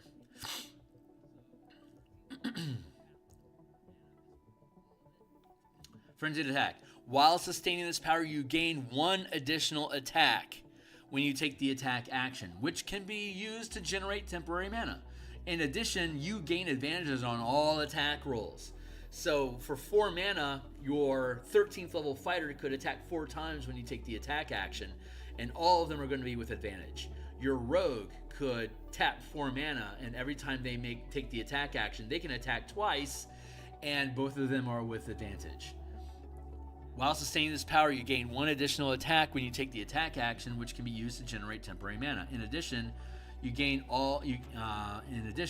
advantage on all attack rolls. So that includes, like, your rogue. If your rogue gets a reaction as an opportunity attack, it will also be at advantage. They could then therefore also trigger opportunity attack automatically, assuming that they're, using a light weapon. And that's the Path of the Berserker. I am perfectly happy with all of those powers. Anyone is welcome to debate me on those powers. Join my Discord server down below. Ask questions. Be welcome to debate me. Participate in playtesting if you want. Access to the Discord is free. Just be respectful. Path of the Wild Heart. Let's go. Okay, so Path of the Wild Heart gets Alert as a free feat. So going down here, we can see that Alert is an origin feat. It gives you, I think, a +5 to your perception checks, and gives you advantage on it. I think it gives you advantage on initiative, and then you can swap your initiative with somebody else's if you want to. There you go. So you get that immediately at first level. Path of the Wild Heart. Animal Instincts. Makes sense. And you get Lycanthropy as a first rank sustain power. Let's look at Lycanthropy. I love that one. First rank sustain power. Lycanthropy. While sustaining this power, you can shift form into a lycanthrope creature. Your appearance changes to adapt features of a creature of your choice, such as fur or scales, or a beak, claws, fangs, tail, etc., and gains the following benefits. Heightened senses. You gain advantages on wisdom, perception, and intelligence investigation checks. Feral might. Gain advantage on strength checks and saving throws. Natural weapons. Gain unarmed attacks that deal 1 power die plus strength or dexterity modifier of bludgeoning, slashing, or piercing damage. Your choice when you channel this power. So this basically, sustain 1 mana and you become a shifter. Basically, anyone can be a shifter by taking 1 power. Here you go. That's your easy, cheap lycanthrope. This is also we took all the Blood Hunter rites and what are they called? Rites and rituals, or whatever they're called. Anyway, there's a shitload of powers and features that Blood Hunters get, and instead of dealing damage to yourself to trigger those abilities, we converted all of them to mana and incorporated them into this list. So now you could pick only Blood Hunter features, curses and rites and strikes and boosts, but you could be a rogue, a ranger, a barbarian, a monk, a fighter, a paladin, an artificer, and all of those could take nothing but Blood Hunter options as their prepared powers, and basically be a Blood Hunter on top of whatever, like the Alchemist Blood Hunter for an Artificer, for instance, could pick all these Blood Hunter options as their prepared powers instead of picking up spells, on top of all the chemistry stuff that they can do with potions. And then your flavor then becomes, I just keep popping all these power potions that modify my character as though you were playing a Blood Hunter without having to expend hit dice. But this is a Barbarian, so you could expend your Barbarian hit dice, your own blood, you could use to channel these alchemical rites, these Blood Hunter rites, if you wanted to. Great flavor. There you go. We absorbed the Blood Hunter into the power system.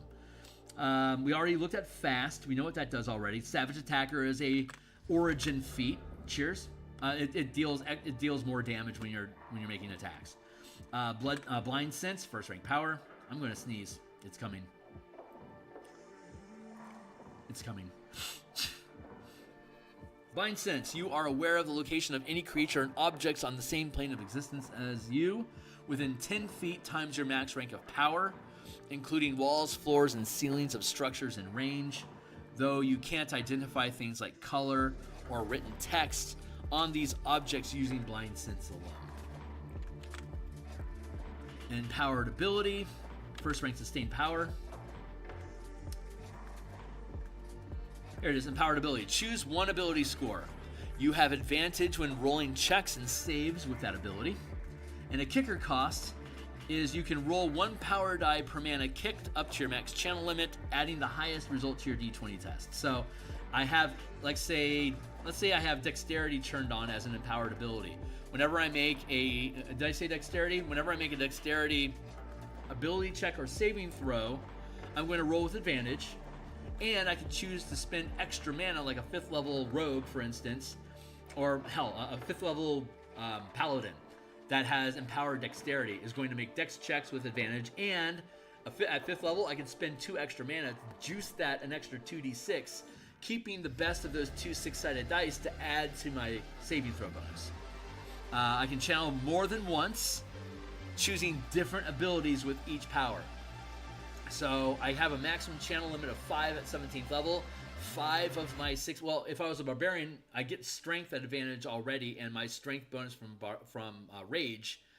I could then use 5 ranks of channeling to add similar effects to all my other 5 stats. So all of my stats have advantage on saving throws and ability checks, and I'm always adding modifiers to it if I wanted to add kickers at any time. So Barbarian is great to demonstrate this stuff. It's such a fun class. Right, empowered ability, and then we have downtrodding. We've talked about downtrodding a lot, but just to show it to you again, reaction, first rank. Downtrodding, as a reaction to when an enemy you can see within range of your weapon attack becomes prone, which you can trigger yourself during your turn, you can make a weapon attack against them. As a kicker effect, you can roll 1 power die per mana spent this way, adding the highest result to the attack roll. So I could spend 1 mana to trigger downtrodding, or I could take efficient power as a feat to make it pay for itself so I can downtrod for free, and then I could add in as much mana as I want up to my max channel limit, 5 at 17, to roll, like at 17th, an extra 5 10-sided dice, keeping the best result and adding that to my attack roll on the target on the way down. It's already going to be disadvantaged if it's next to me. Cheers. Breath of Life, first rank, exploit. Breath of Life, 1 mana. When you make an ability check to stabilize a dying creature, you automatically succeed for 1 mana, and the target gains a number of hit points equal to the result of 1 power die rolled per mana expended. I could spend up to 5 mana at 17th level, but I'd only get target gains a number of hit points equal to the result of 1 power die rolled. So for 1 mana, like the Barbarian, I could spend 1 hit die as a Breath of Life and give you D12 hit points on top of stabilizing you. Super useful, very flavorful for the Wild Heart, I think. Adaptive Resistance is a sustained power.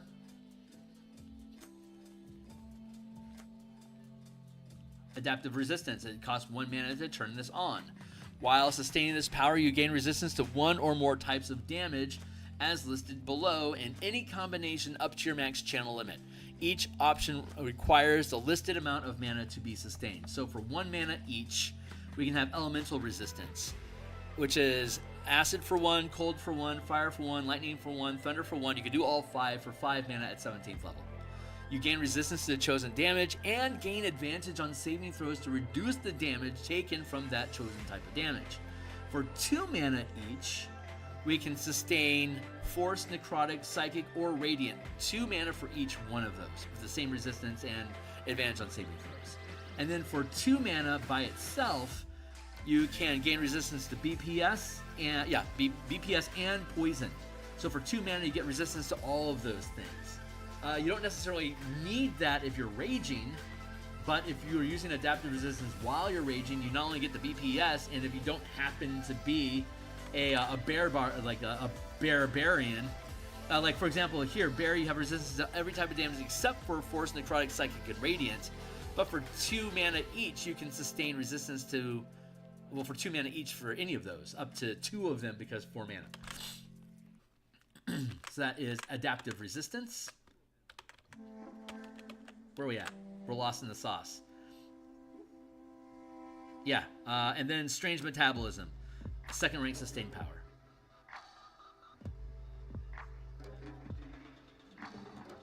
Strange Metabolism. This is also one of the Blood Hunter rights. While sustaining this power, you are immune to to poison damage and the poison condition. It's 2 mana, 5th level. In addition, as a bonus action, you can make an unarmed attack that deals 1 power die of damage, plus your strength or dexterity modifier of poison damage. And the creature is poisoned until it succeeds a Constitution saving throw at the end of each of its turns. There you go. And that's all the Wild Heart stuff. Like that's like a poisonous frog sort of thing. So you could like cantrip yourself into a bullywog, and then give yourself strange metabolism to be poisonous anytime someone touches you. You could use You could pick up retaliation as a reaction. So if you could have strange resistance turned on, and you can have lycanthropy turned on. So you are now a poisonous frog, and anytime somebody hits you with a melee attack, you could use retaliation to potentially damage them with poison and give them the poison condition. There you go, fun stuff. Let's go down to World Tree. We'll look at what these powers are, and then we'll finish up with Zealot, and we'll be good to go. And then next week we'll do the Bard. So let's look at these powers real quick. Rally is a maneuver.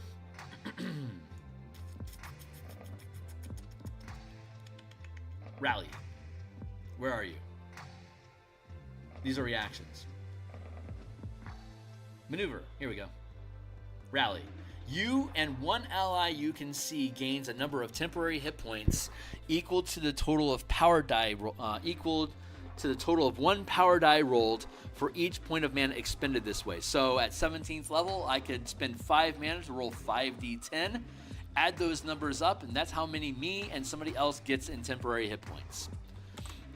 If you'll remember, the World Tree, life-giving force, while your rage is active at the start of each of your turns, you can choose another creature within 10 feet of yourself to gain a number of temporary hit points equal to the amount that you have.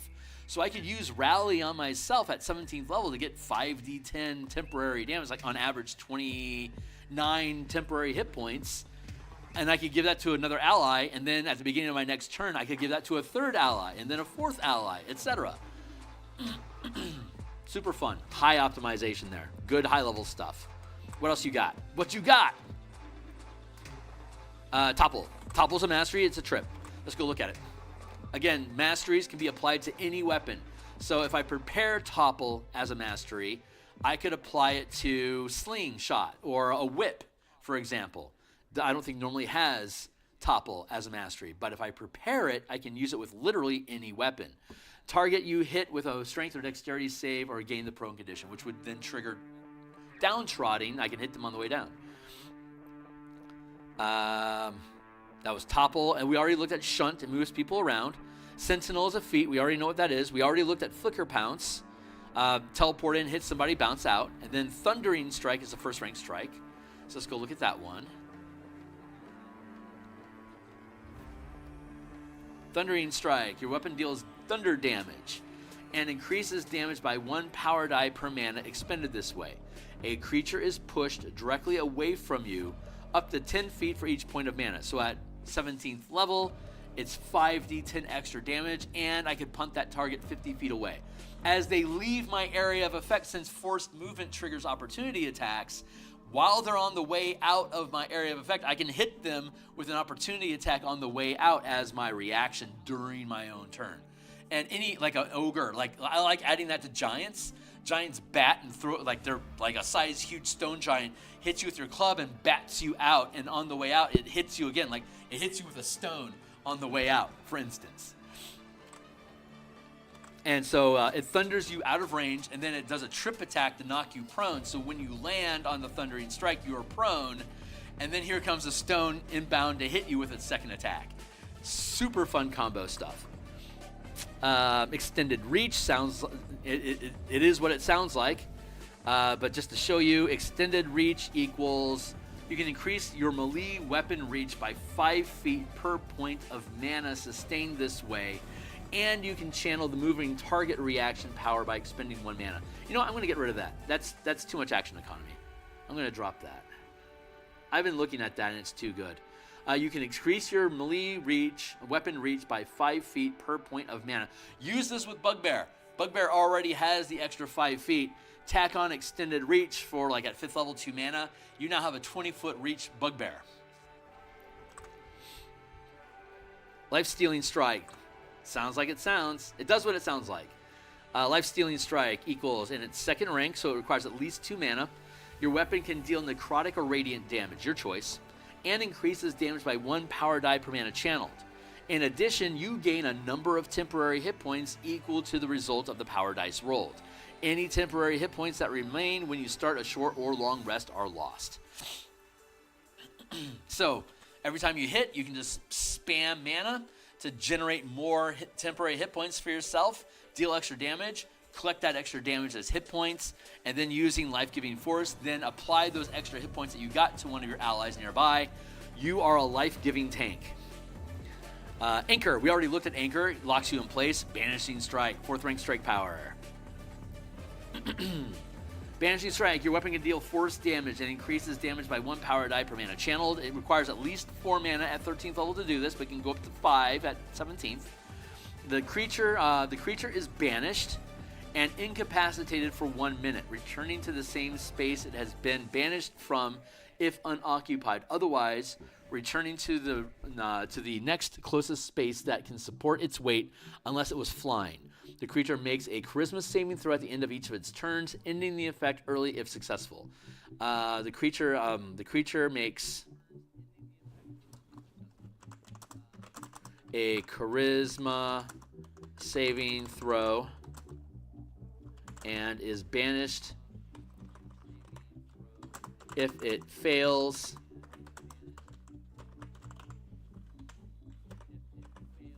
It's banished and incapacitated for 1 minute, returning to the same space it had lost beginning of unoccupied. Creature makes a charisma saving throw at the end of each of its turns, ending the effect early if successful. All powers last 1 minute unless specified otherwise. So after 10 saves, if it's failed all 10 of those saves, at the end of that 10th round, it automatically comes back.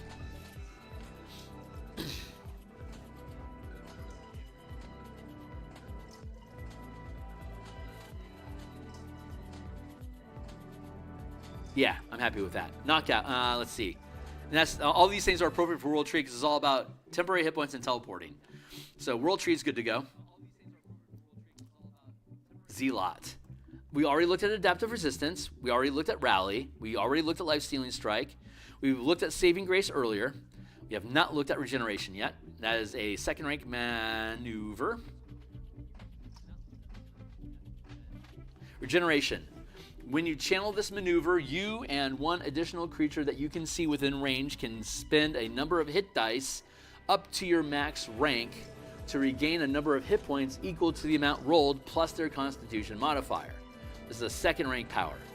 Kicker. If I spend 1 additional mana, I can also end one of these conditions: blind, deafened, poisoned. And if I spend 3 mana, in addition to the 2 to turn it on, I can remove a curse, any ability score reduction, I can remove any reduced hit point maximums, and I can remove 1 degree of exhaustion. So 1 degree of exhaustion costs 5 mana. For me and an ally. That's Regeneration. Cursed Brand. That's a 2nd rank maneuver. This is also from the Blood Hunter. Cursed Brand. You curse a creature you can see to make saving throws against you with disadvantage. The effect ends early when the creature succeeds a save against you. Again, it will automatically end after a minute because all powers end after a minute. All powers have a range of 60 feet unless specified otherwise. And this stays on for the full minute until they succeed a saving throw against you. So if they keep failing saving throws, the curse remains. As soon as they succeed a saving throw, the curse ends. There you go. And it's only effective against you. Your ability is what you are doing. Hexproof, 4th rank. Which one is this? Oh, this is the Zealot, right. Hexproof, what was that, reaction 4? Hexproof. As a reaction to being targeted by a spell or other magical effect that targets only you, a different target must be chosen or the spell or effect is wasted. Any mana spent on the wasted effect is regained. And so this makes you, highly untargetable. Cursed Brand. We just looked at Cursed Brand.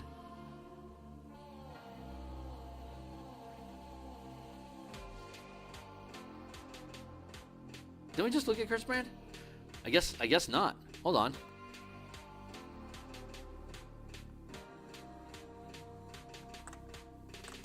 That's a second rank maneuver. Did we just look at this? Am I crazy?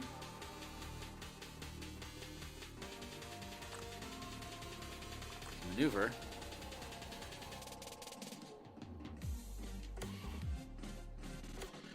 You curse a creature that you see to make saving throws against you with disadvantage. Yeah, I just talked about that. Thank you. Hexproof, Master of Fate. That's where we're at. Sustained power 4. I love this one. 4th rank sustained power equals. Get down to it. Master of Fate. When you channel this power, roll 3 D20 Fate dice. When you later roll a D20 while this power is sustained, you can choose to replace that result with any one of these Fate dice. So when you make a roll, you can replace any of your die rolls with the Fate dice that you have. Each Fate die can be used once. In addition, while sustaining this power, you can expend 1 point of mana from your pool as a bonus action during your turn to roll an additional Fate die, replacing any results or regaining an expended Fate die. Unused Fate dice are lost when the power is dismissed. There you go.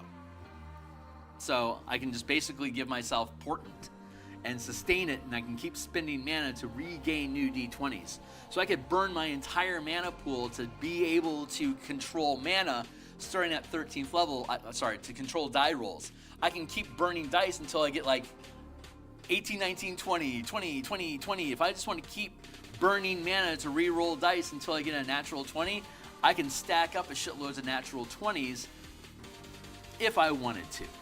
That might not be a good use of mana, but I can do it if I want. So there you go.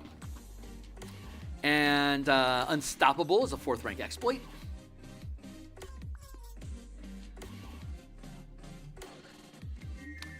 Unstoppable.